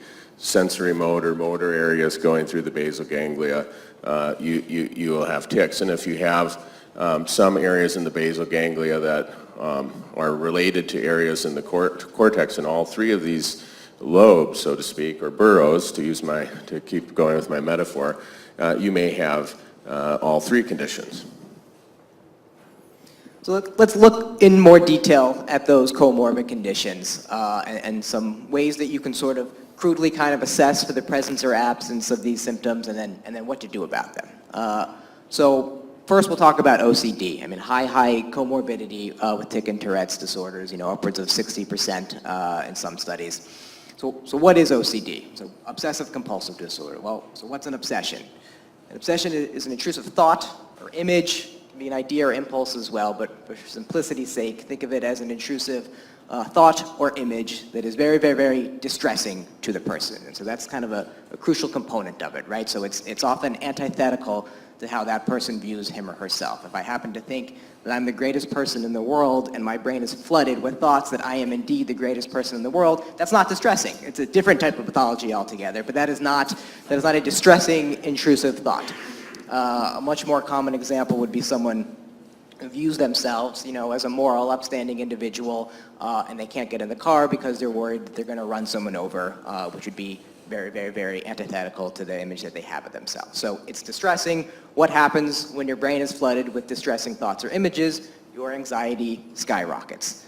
Human beings, being very homeostatic, loving people, want to lower that anxiety because that is not a fun place to be in. So what do? They engage in what can be called a compulsion. So this can be any sort of behavior, ritual. It can be anything as long as it serves the function of lowering the stress and lowering the anxiety. If you are lucky diagnostically, that compulsion may be an overt outward behavior, right? So classic example would be hand washing. That's something that's observable and that can be seen. I say lucky because the parents will be able to report that history to you and you're going to get some clues of, hey, maybe I should be barking up the OCD tree a little bit. But compulsions or rituals do not have to be overt manifest behaviors. They can be entirely internalized. As a patient I had demonstrates his obsession was contamination based, germs on hand, and if a classic compulsion would be to wash their hands, this patient didn't have that. His was all internal, and it was counting. He was very good with math, counting backwards from 100 only by prime numbers. And so you might see that he's spacing out a little bit, but you wouldn't necessarily know that there's a ritual taking place unless you ask. And so that brings us to the next part of OCD, is that these kids can often suffer in silence for quite some time before it is diagnosed. And that emphasizes the importance of why we need to probe and try to assess this. I think the average time of symptom onset to diagnosis is over 2 years in OCD. And so that's a hell of a long time to be living in a state of distress like that. And so what can we do about it in a primary care setting? So you're not going to do the CY box. You're not expected to do the CY box. I think, if you have one question, and one question only, ask the kid, if his or her brain makes him do something he doesn't really want to do in order to avoid something bad from happening. Do you feel like you have to do something to avoid something bad from happening?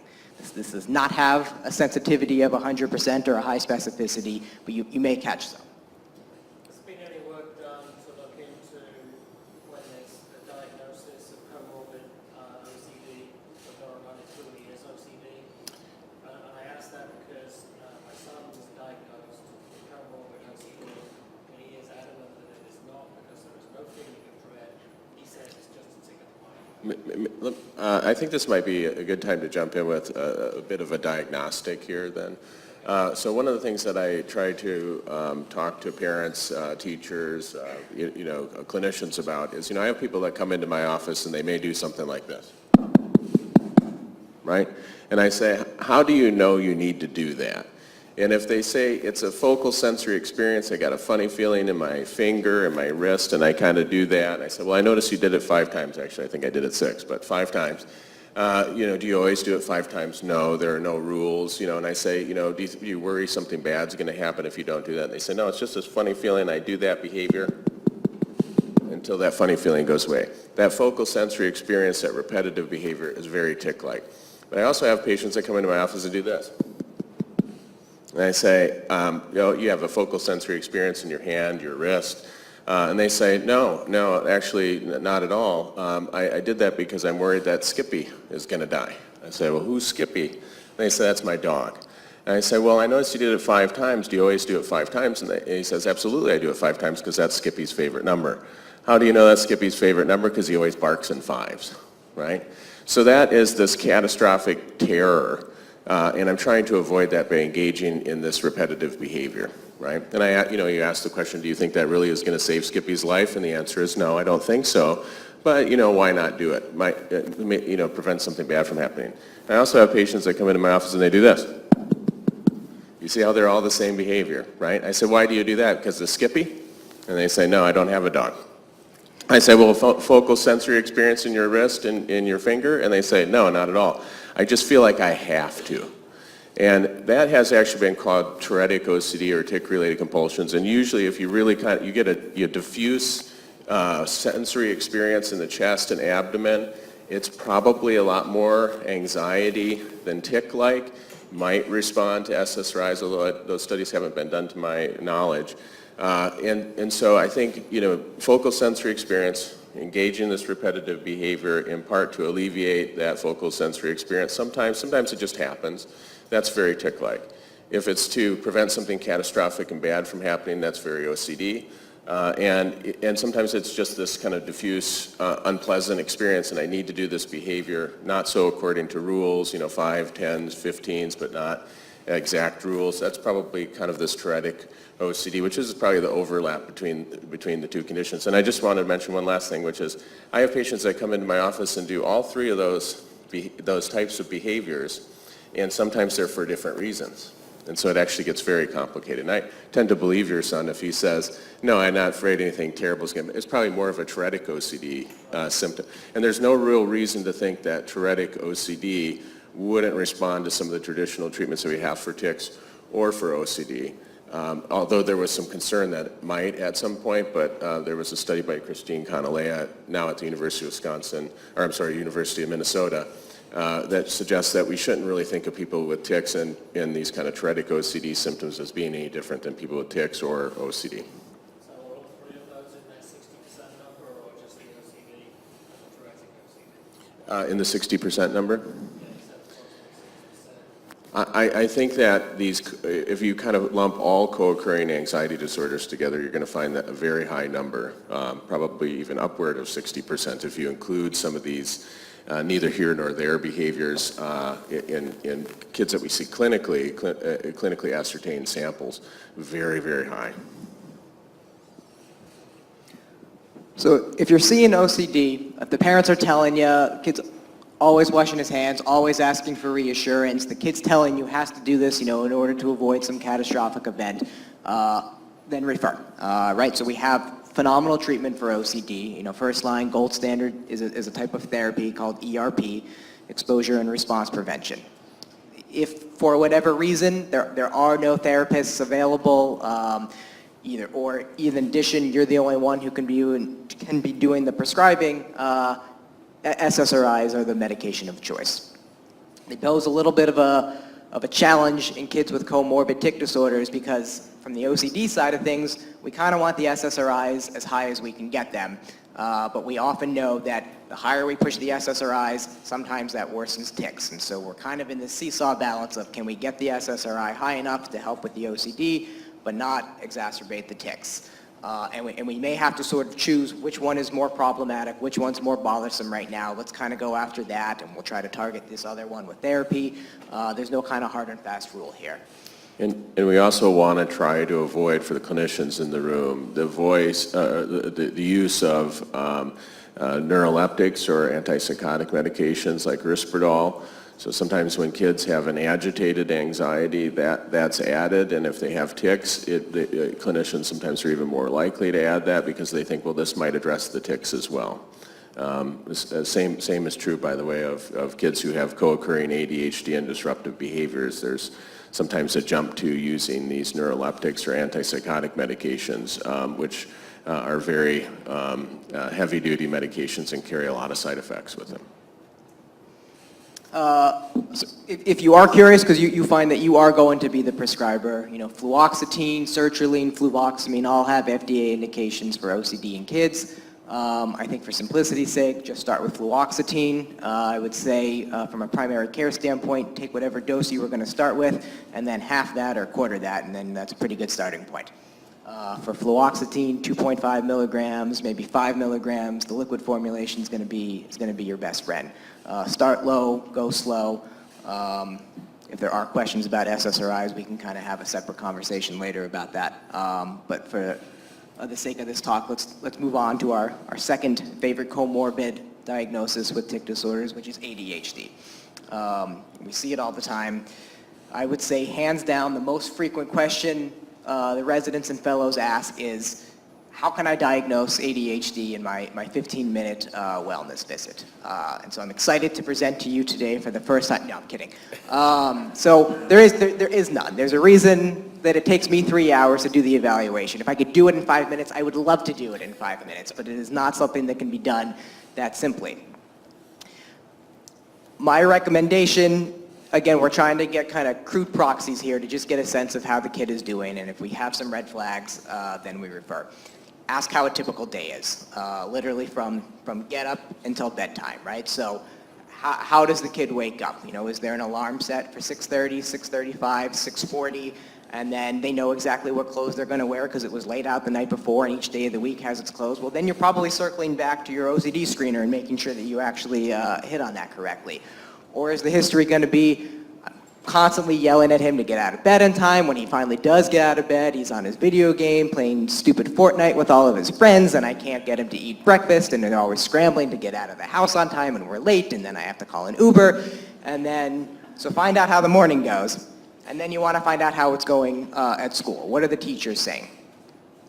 In all likelihood, not necessarily. By the time the kids are seeing us, if this kid had major externalizing symptoms, annoying other kids, shouting out answers, running out of the classroom, a lot of hyperactivity. The teachers have commented on this and have picked it up, and this has probably been brought to attention before. Much more kind of under the radar are the kids with what we call internalizing symptoms, and so they're kind of keeping them inside. They are delightful to the teachers. They're not creating problems, so the teachers don't even really notice that internally they're really, really distracted, they're daydreaming, they're having a hard time paying attention. The grades may not be great, but they're not really causing problems, so they completely fly under the radar and they can get missed for quite some time while they slowly kind of underperform in school and have all the consequences that come along with untreated ADHD. And then I just finish out the day. I ask how it is doing homework. Do you have to constantly get on him? Start this. Are there 5 different assignments that are started and are scattered throughout the house, and you're going to find them the next morning, even though they were due and you didn't bring them to school? What's the bedtime routine like? It sounds longer when we talk about it, but you can get a decent day in only a handful of minutes and get a pretty good snapshot as to what's going on. Again, if you're getting red flags, refer out for a much more comprehensive evaluation. As Dr. Budman pointed out, only every single diagnosis in psychiatry can mimic ADHD, so we want to kind of figure out what other things may be presenting with inattentive symptoms before we necessarily jump to it. If that's not an option, or you find that you're the prescriber, stimulants are indeed the #1 medication of choice. Now, you will find that they all have a contraindication for tic and Tourette's disorders, and that's true because no one will ever remove a contraindication for the rest of time. That would shift the liability from the manufacturer, away from the provider to the manufacturer, and no one would possibly do that. So though that contraindication is there, we know from an evidence standpoint, at least on a population level, it's okay to use stimulants in patients who have tics and Tourette's. How that any individual may respond, we don't know. The tics may get better, the tics may get worse, the tics may stay the same, but by all means, if ADHD is the most impairing symptom going on in that kid, you should absolutely use the gold standard medication of choice, which is a stimulant, and just monitor very closely. There is nothing wrong with good old-fashioned Ritalin. That's usually my starting point. Tweak it for any formulation that you want in order to kind of get the coverage that you need, but I typically start with a methylphenidate, often short-acting Ritalin. So I just wanted to add that there is a meta-analysis that has been conducted. I can't recall who exactly is the primary author of that paper, but essentially demonstrates that just about any substance that a person ingests, it could be a sugar pill, could be an SSRI, could be a psychostimulant, has about 20-25% chance of increasing tics. And what we think this means is really that increases in tics are actually probably due to the fact that about a quarter of the time people are starting medications right around the time when tics might otherwise be waxing, rather than being produced by the medication or sugar pill. And so I think there's still a lot of reservations by providers to utilize psychostimulants, but I just wanted to add that ADHD, I remind parents all the time and clinicians as well, that ADHD carries a tremendous amount of risk with it. I mean, these kids, just to start with, they don't get twice as much negative feedback as their peers, they get 10 times as much negative feedback as their peers. And so really, pharmacological interventions are the most effective, in combining that with parent training, which will be discussed later. Can be very, very helpful in terms of reducing that overall risk burden for patients who are struggling with ADHD. It really needs to be treated more effectively. Can I just add something too? There was also a study done where there were 4 treatment groups. I think it was at U of R, where they had the alpha-2 agonist quantity methylphenidate and the quantity of methylphenidate in a placebo group. And what they saw is that all treatment groups got better in regards to their tics. So again, that was a really good study to show that we shouldn't be kind of as concerned about stimulants potentially worsening tics in these patients. Yes, obviously every patient's different, but I think in that study clearly we had an alpha-2 agonist stimulant, alpha-2 agonist and a stimulant. They all had better demonstrations. So that's just another study that we use to help support that.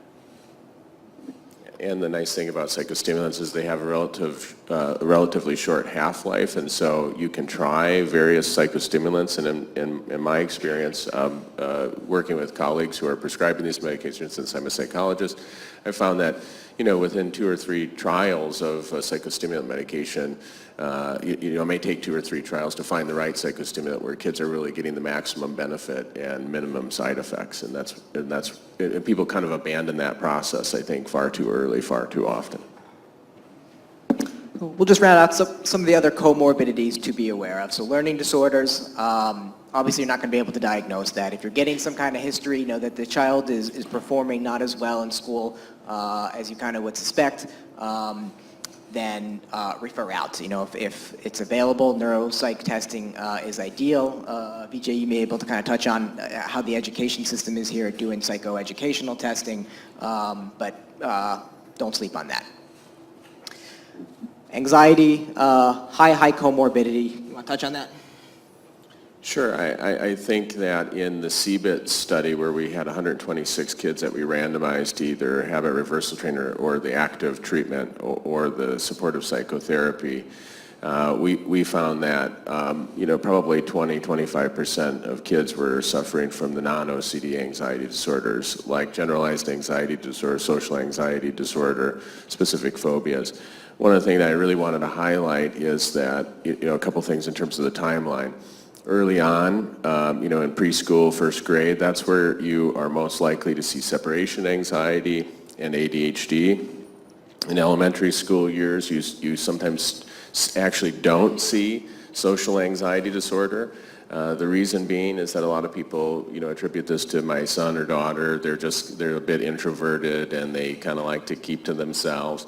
But it can also manifest in terms of being people pleasers. So, I'm really, kind of towing the line. This is also true of generalized anxiety disorder in elementary school kids. I'm towing the line. I follow the rules. I get good grades, all these things. And so sometimes there's a quiet anxiety. So we really have to work hard to dig, to uncover that anxiety so that we can more effectively treat it. Because in our Youth Anxiety Center, we focus on young adults who have been untreated or undertreated and sometimes mistreated for many years, who are really flopping as they try to make the transition into early adulthood. I'll end there. Just rounding out a few other things just to be aware of. Obviously, depression, mood disorders, it's going to potential to come along with it in tic disorders. We mentioned autism spectrum disorder. We're hoping that's been diagnosed by the time they reach us in grade school. Sensory processing disorders, again, hopefully have been caught on earlier. If not, occupational therapists can be great referrals. And last, I just want to mention it's not a diagnosis, but the effect a diagnosis has on the families. And Drs. Willing and Budman, that was beautiful. That is it's spot on. And Drs. Willing, showed really the cocktail of emotions that go on in a family when they hear a diagnosis like this. I mean, kids represent hope. They represent future, and anything that feels like it's a threat to that is simultaneously every feeling possible. It's terrifying. There's a lot of anxiety. There's a lot of fear. There's a tremendous amount of guilt. If both parents are there, you can start seeing the blame game kind of happening, and all of this is normal. And so, the extent I don't have the Zen-like qualities of Dr. Budman, but the extent that you can provide that level of reassurance, and it's not going to necessarily just happen on visit one. So it's something to make sure that you continually revisit, but that's there. So don't miss that because it's going to be a major factor because the kid is going home to this familial landscape as well, and so you want to kind of have a good sense and set everyone up for success. I know we're short on time. Anything you want to add? No. Questions? You made a very good point about, wax skills and tic symptoms happen at the same time. A lot of us, well, school age. I'm a family physician, and actually when we came earlier, sometimes I'm the first one that actually sees a little tic disorder, bring it up, and parents don't mention it yet, and they realize, oh yeah, dad exercise all the time to the back. So sometimes we'll find it before the parents bring it up. Are there any symptoms in toddlers or infants that could predict this? There are some things that happen in early age that go back to how may end up having Can you just repeat this question? Oh, yeah, sure. So the question was, we take the typical onset of tics, or when we first notice them, is about 5 to 7 years of age. Are there warning signs that we might notice earlier than that? This is from a family physician, if I'm correct. The reality is that it's very hard to differentiate these overflow behaviors from the types of behaviors that you see in toddlers. I mean, about 20-25% of young people, and by that I mean kind of preschool age kids and younger, look like they have tic behaviors. And there's some evidence to suggest that it might be that, the vast majority of that 20-25% kind of there's a natural, kind of refinement of the cortical striatal thalamical cortical pathways, and they get shaved off. It's only about 1, maybe as many as 3% that go on to have tics. And so it's very hard to predict early on. I think we're going to stop there. We're really excited to now welcome our panelists. So if you all want to come and join us down here. And after the panel, we'll have a short break.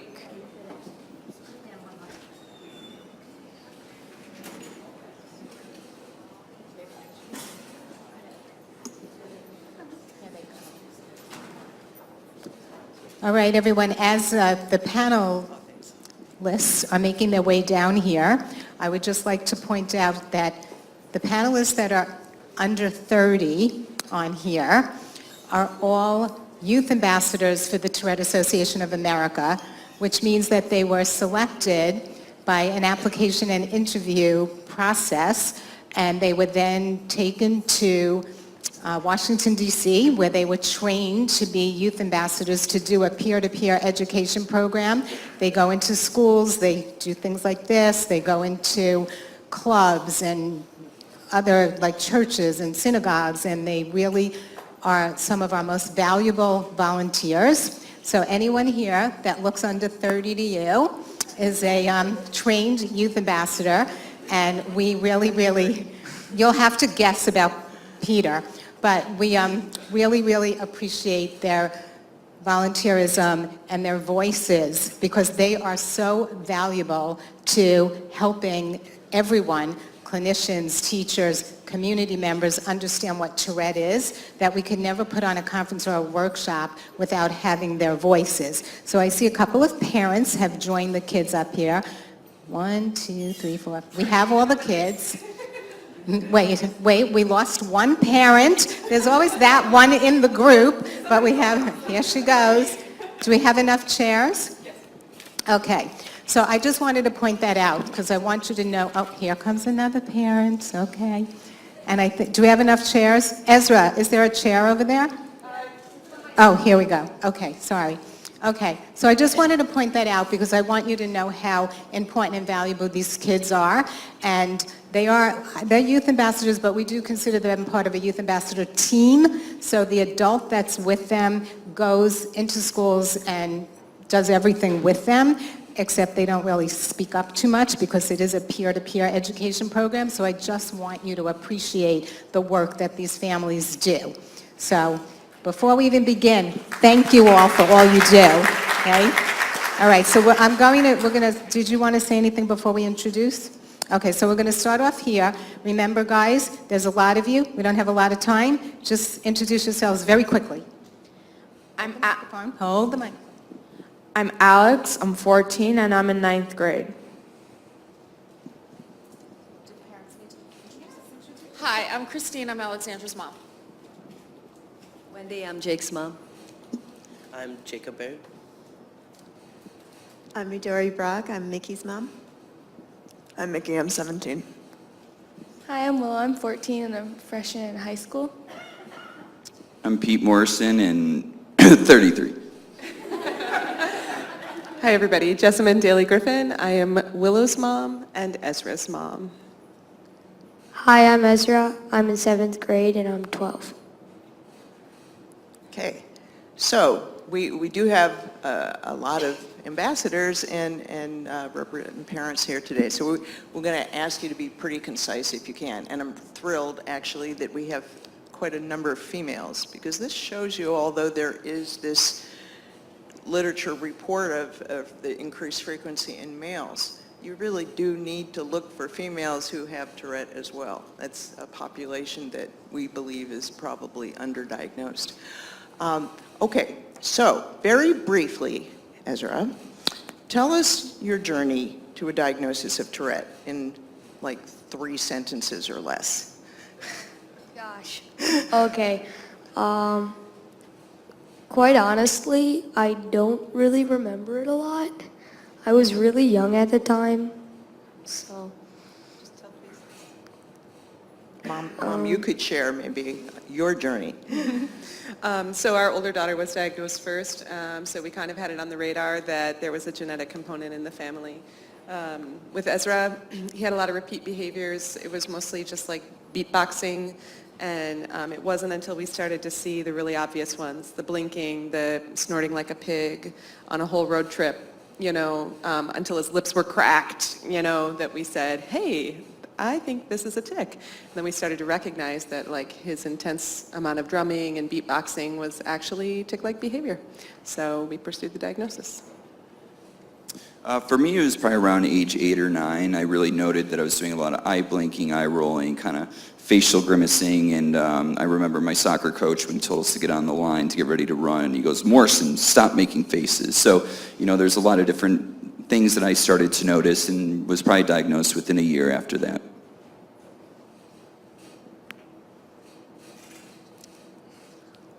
I was diagnosed with Tourette at the age of 6.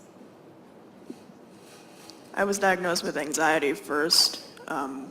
We didn't really figure out Tourette's until a little bit later, in maybe 2 years afterwards, because I was diagnosed with anxiety in 6th grade. Mickey, can you tell us how many different professionals did you have to go to in those 2 years before somebody recognized that you had Tourette? I was pretty lucky. I only had to go through my psychologist who referred me to a neurologist. I know a lot of people have to go through way more people.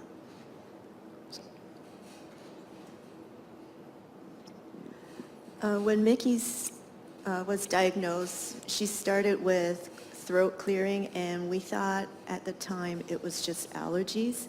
but then we were referred to her neurologist who diagnosed with Tourette's, and it was a shock to us as a family because we had no idea what Tourette's was, so we had to really read up on it and find out what it was all about. And right now, or before, when she was first diagnosed, she's the only one with Tourette's and OCD and anxiety, but our son doesn't have any signs of it at all. So it was very difficult for us to explain to a 9-year-old what Tourette's was about. I was diagnosed pretty late in the game. I was only diagnosed when I was 13, and it was really a struggle because there wasn't a lot of knowledge about it out. It was diagnosed by a friend of the family who really saw some of my behaviors and pointed out, like, he's not just a high-energy kid, this is actually something else. And from there we went to my primary doctor who gave us the same line, and it's like, oh, he's just a high-energy kid, this is normal for kids his age, but it really took that family friend saying, like, hey, this really isn't normal, and then finding a doctor who knew what they were talking about or had any sort of idea about Tourette's was a struggle. We wound up having to drive all the way out to Long Island just to find a specialist and someone who could give me the diagnosis.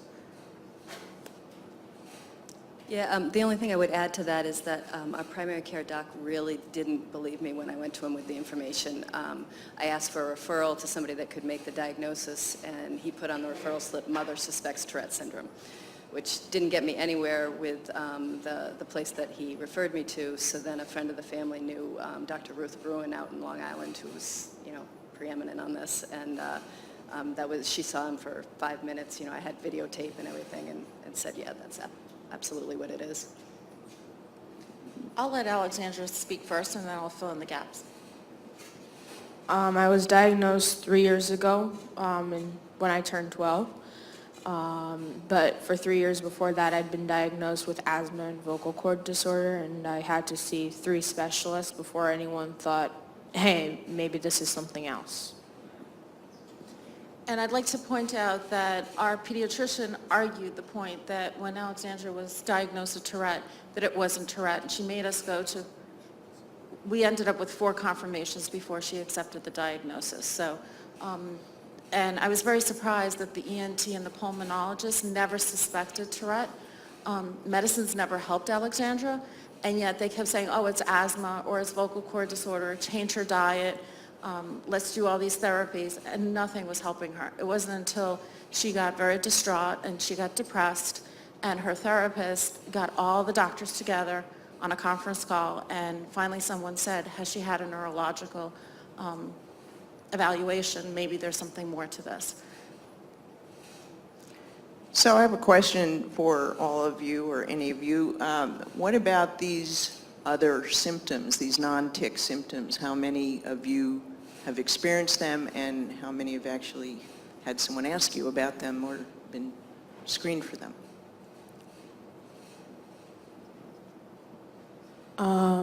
Do you mean like co-occurring disorders? Oh, yeah.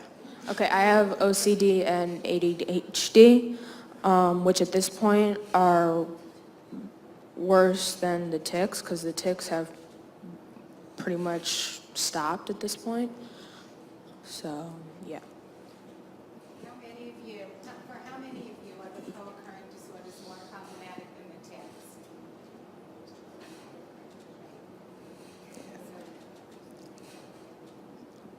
Around the same time, I was diagnosed with OCD as well. And for me, OCD played a larger role in my life than Tourette syndrome. It was something that was like always kind of looming over me and always in the back of my mind. I was constantly worrying about things that other kids didn't worry about. And for me, the tics were bad at sometimes, but it wasn't as bad as the OCD. Like that played a bigger role.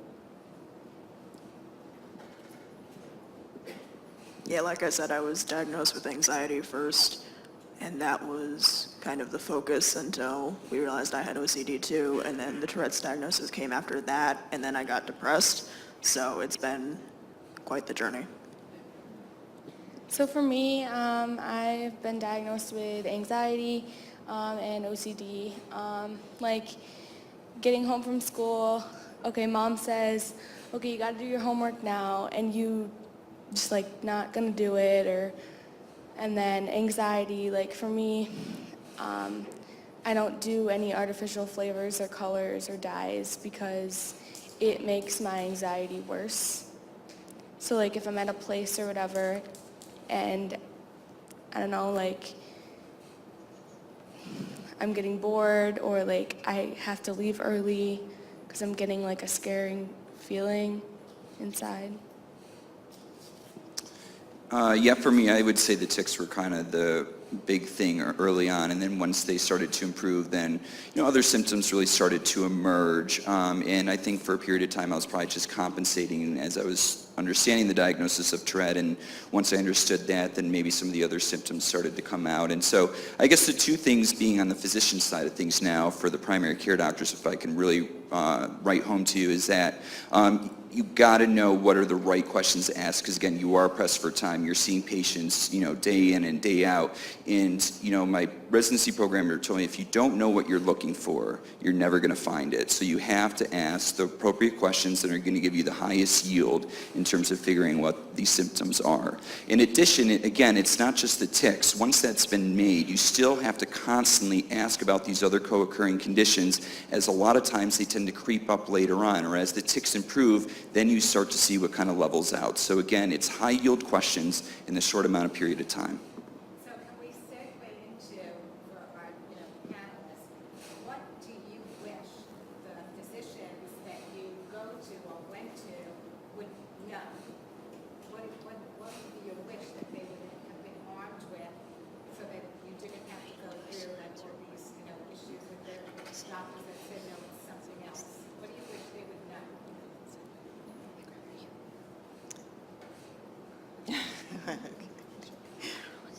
Well, So we're going to say for the last one and then go into... I might ask Peter, what do you wish as a doctor now that you could have told your doctor, your pediatrician or family doctor then? Yeah, so I think for me, the biggest part as people get older is they can describe the movement a lot more, and so I say, what is going on? What do you feel? Those are kind of the first steps, and I say, is this something you can prevent? Does this just happen involuntarily? Why do you do the movement? You really just have to ask those upfront questions. And to me, really that urge, that kind of, do you have a sensation? Again, it doesn't need to be there, but a lot of times it is, and so you gotta ask the right questions. Do you do it until you feel just right? Do you get a little bit of relief, but then it comes back? I mean, those are really the questions that you should be asking that can really clue you in. Is this a tic or is this some other type of movement? Because not all movements are tics, okay? So it really comes down to the key questions that I think those are what you should be asking. Now again, when someone's 5, it's hard for them to give a premonitory urge. So I think that's where it becomes a little bit difficult, and sometimes watchful waiting is important. But if they're able to vocalize, you really want to try to ask the patient. Obviously the parent's important, but ask the patient.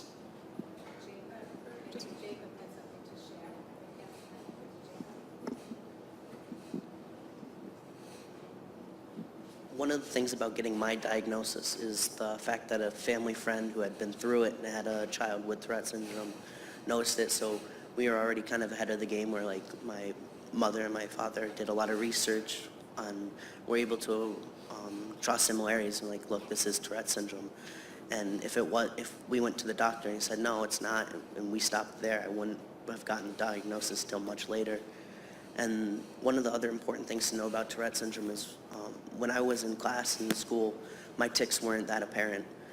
Throughout the school day and throughout whenever I was in public, I'd hold them back, and that would just make them worse later.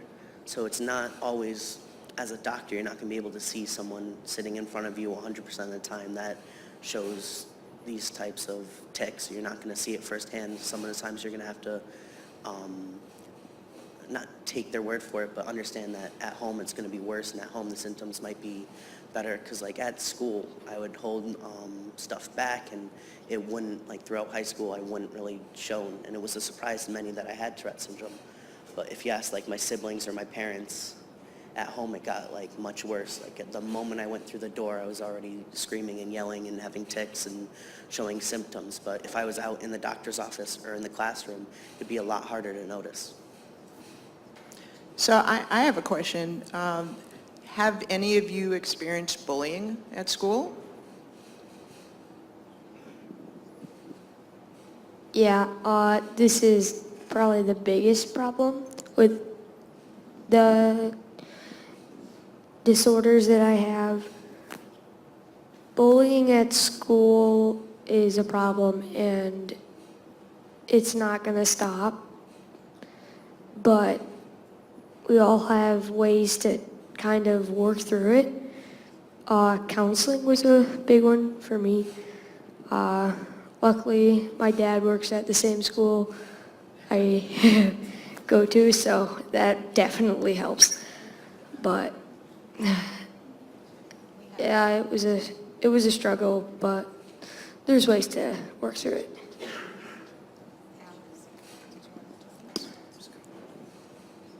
So I've been bullied at school, but it's not the kids who bully me, it's the adults. The teachers, the guidance counselors, the assistant principal, the special ed aides in the hallways. It's not the kids, it's every other student. They tell me to shut up, they compare me to fire alarms and say that I'm being annoying. They kick me out of class. They stick me in an auditorium for 4 hours with no supervision and tell me that if I move out of the auditorium, I'm going to get in trouble. So for those of you who experienced the bullying, was that something that your pediatrician or other healthcare providers asked about, or how did this come to light? I would just like to offer that I think for families that are coming to you, it's going to be really, really important that they have a direction for resources. So like my husband and I, with our background in education, early childhood, we were prepared to seek out resources, but there are so many people in our communities who are not, especially in the small towns where access to resources are very limited. So we're talking about resources for the learning disabilities that sometimes go along with Tourette, resources to actual like proper counseling programs, maybe in the better centers. We were sent to the Autism Research Clinic in Buffalo, and they were able to send us to the proper doctors. But even as far as like sensory issues, getting OT evaluations, things like that, counseling in the schools, and to have like a regular communication among all of those people. Likewise, with the bullying issue, people need to know about DASA and how to make complaints to the New York State Department of Education. We didn't know how to do all of that, but we figured it out because we're educators. But for a lot of the families, they're just floundering. One year we had to contact the Office for Civil Rights because, like Alex said, there is systemic bullying from the teachers to the children, and it's disgusting. Our kids are being locked out of classrooms for hours at a time, sent to the principal's office to do their work, sent to the counselor's office to do their work, or sat in the hall on floorways to do their work because they're being disruptive to other children. That's the claim, right? So we need to have teachers learning how to create a quiet space in the classroom that the student can self-select to go there. It's all about learning self-regulation. So if we can promote that type of thing with the parents, like how can we get our kids to help self-regulate and say when they need a break, and then how can we get that into the school systems? So access to resources for those different kinds of help, really essential. Thank you. That's incredibly valuable, and we would like for all of the clinicians to recognize that you need to ask about bullying, and when you hear something about bullying, you need to, even if you don't know what the rights are for the kids, but refer them someplace where they can look into what their rights are. And just so you can have in the back of your head, if any of the patients that come to you are classified in their districts through 504 and IEP, these kids have rights, and they also have a right that can be added into that IEP, that is someone that is an expert on their disorder has to come into the school to educate the school. So in this case, somebody needs to go into that school and educate that school, because this is extraordinarily unfortunate and sad. But I'm going to let Alex speak, and then we have about 5 minutes supposedly left, so I want to open it up to questions from you guys to the panel, but let Alex just finish. I'd like to point out that my school district refused to have a youth ambassador come in. They wouldn't let the Tourette Association explain what was going on, And because of that, my teachers didn't understand what was happening, and I actually ended up getting detention for going to the doctor and not doing my homework completely. I am not in that school anymore, and I am about 1,000 times happier. Or more. So do we have any questions? Yes? I work as a school nurse in a public school in this area, and I'm so sorry to hear that story because that is shocking to me that your school administration treated you that way. I'm curious to ask, or I'm wondering, have any of you spoken in your classroom, especially Ezra, because I'm in a middle school, and I think I would be one of the first people to facilitate you speaking with your classmates with some sort of another, specifically Tourette Association, but it's so powerful to have you guys. Your voices are really, really important. How many of you have spoken in your own schools? Rest of you spoken in your, Jacob, did you speak in your own school? Mickey, no? Willow, Ezra, no? Okay.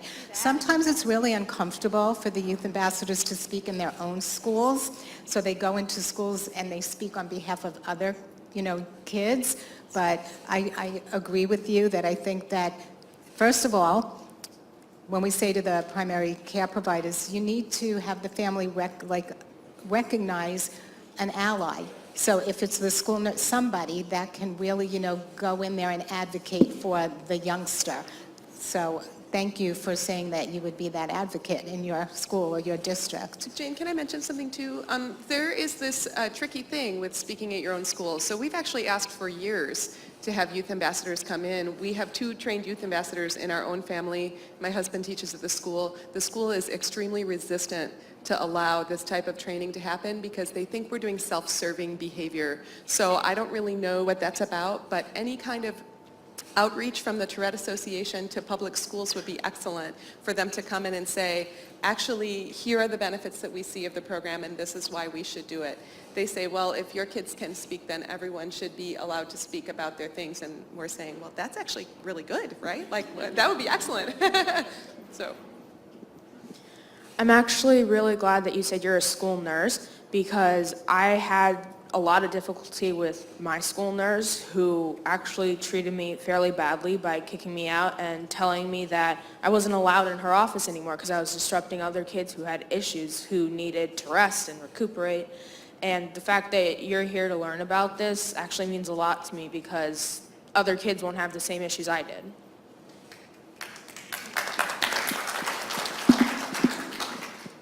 Questions? Yes?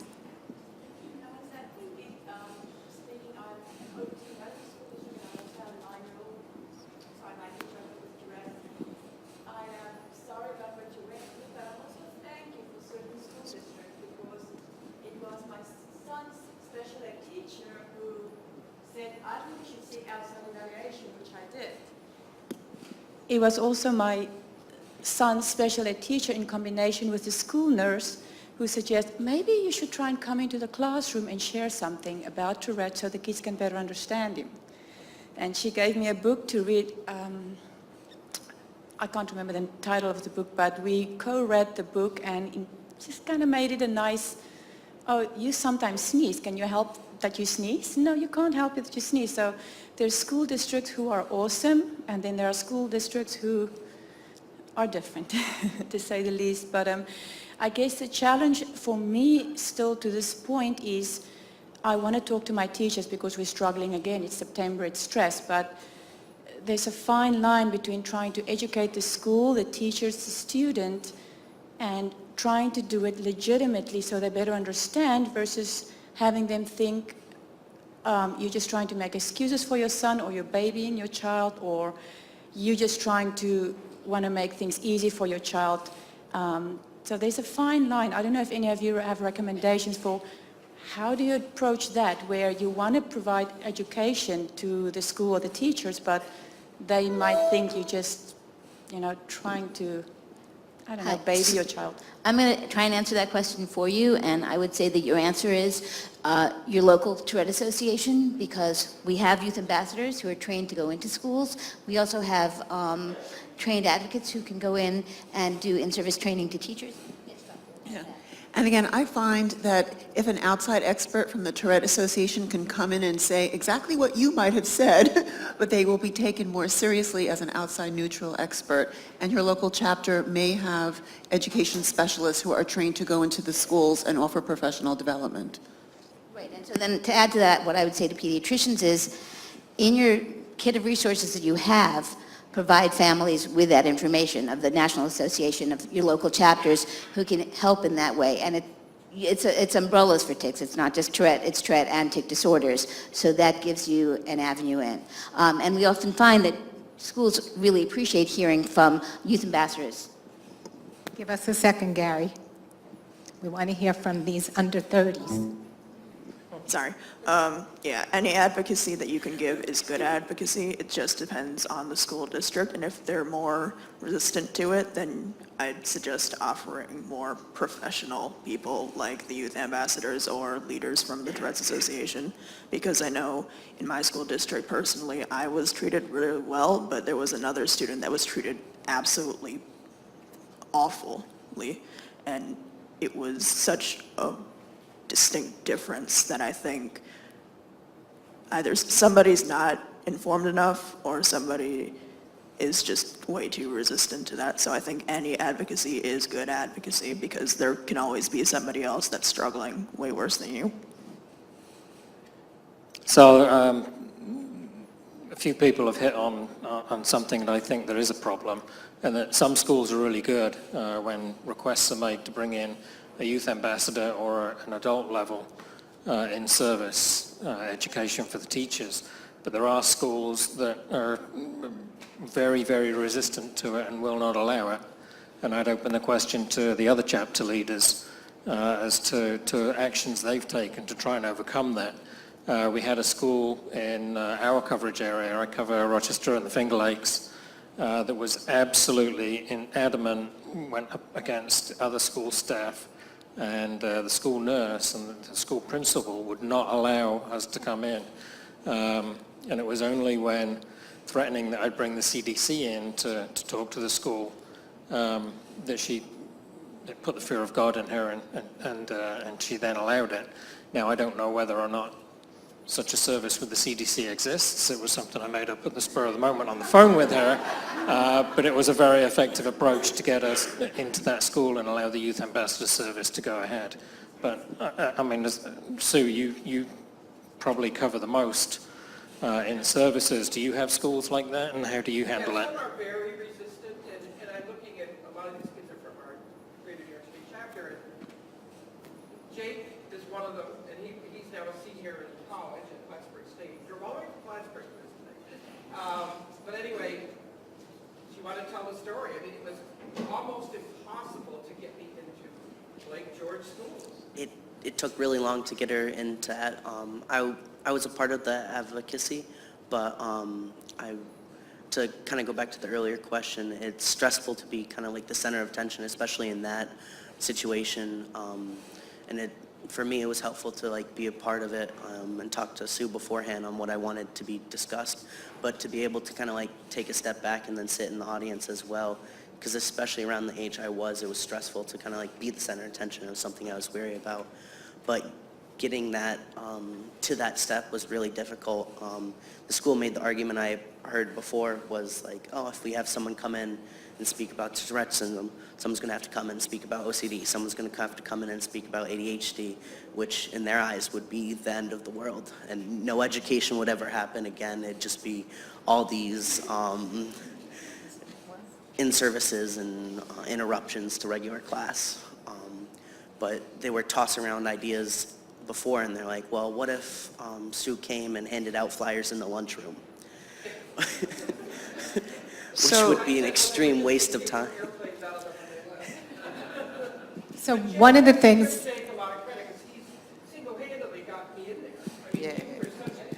Well, there we go. So that's what...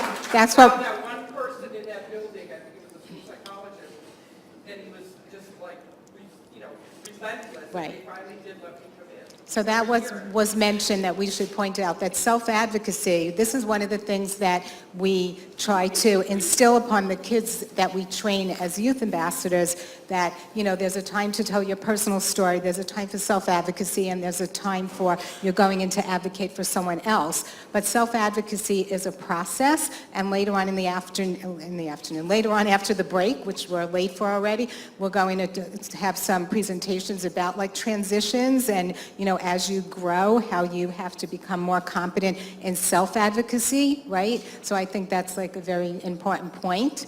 Yes? I just want to say something to Jen. I understand the Wait. pediatricians here. We're dealing with half hearing and half ear infection, so I have no idea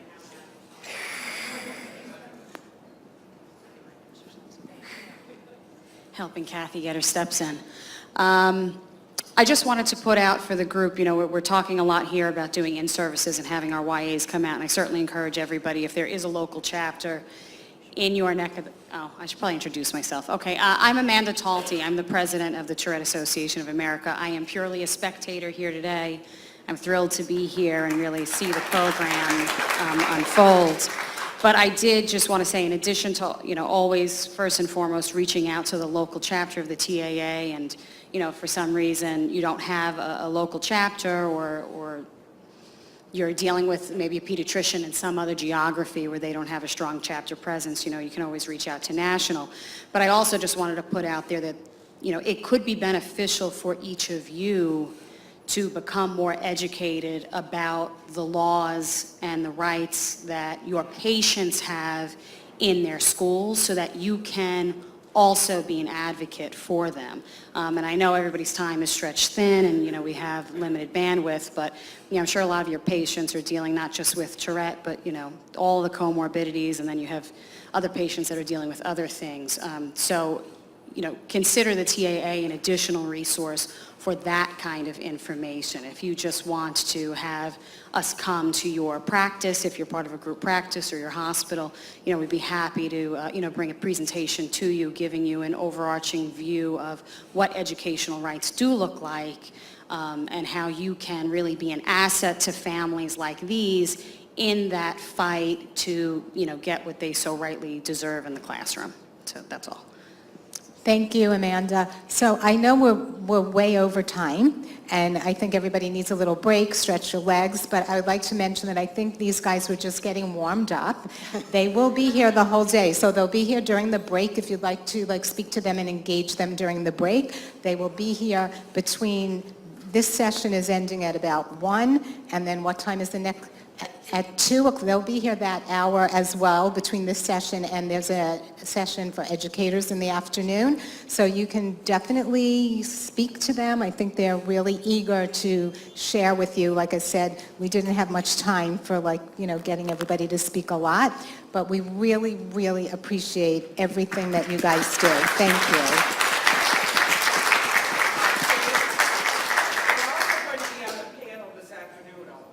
Yeah, they're doing another panel for educators, but these guys are invited to stay for the afternoon if they would like, right? You're all invited to stay. That's where you can learn a lot more about the laws and the entitlements for the kids in the schools. So Shannon, what time should they be back from the break if anybody's going to take a walk?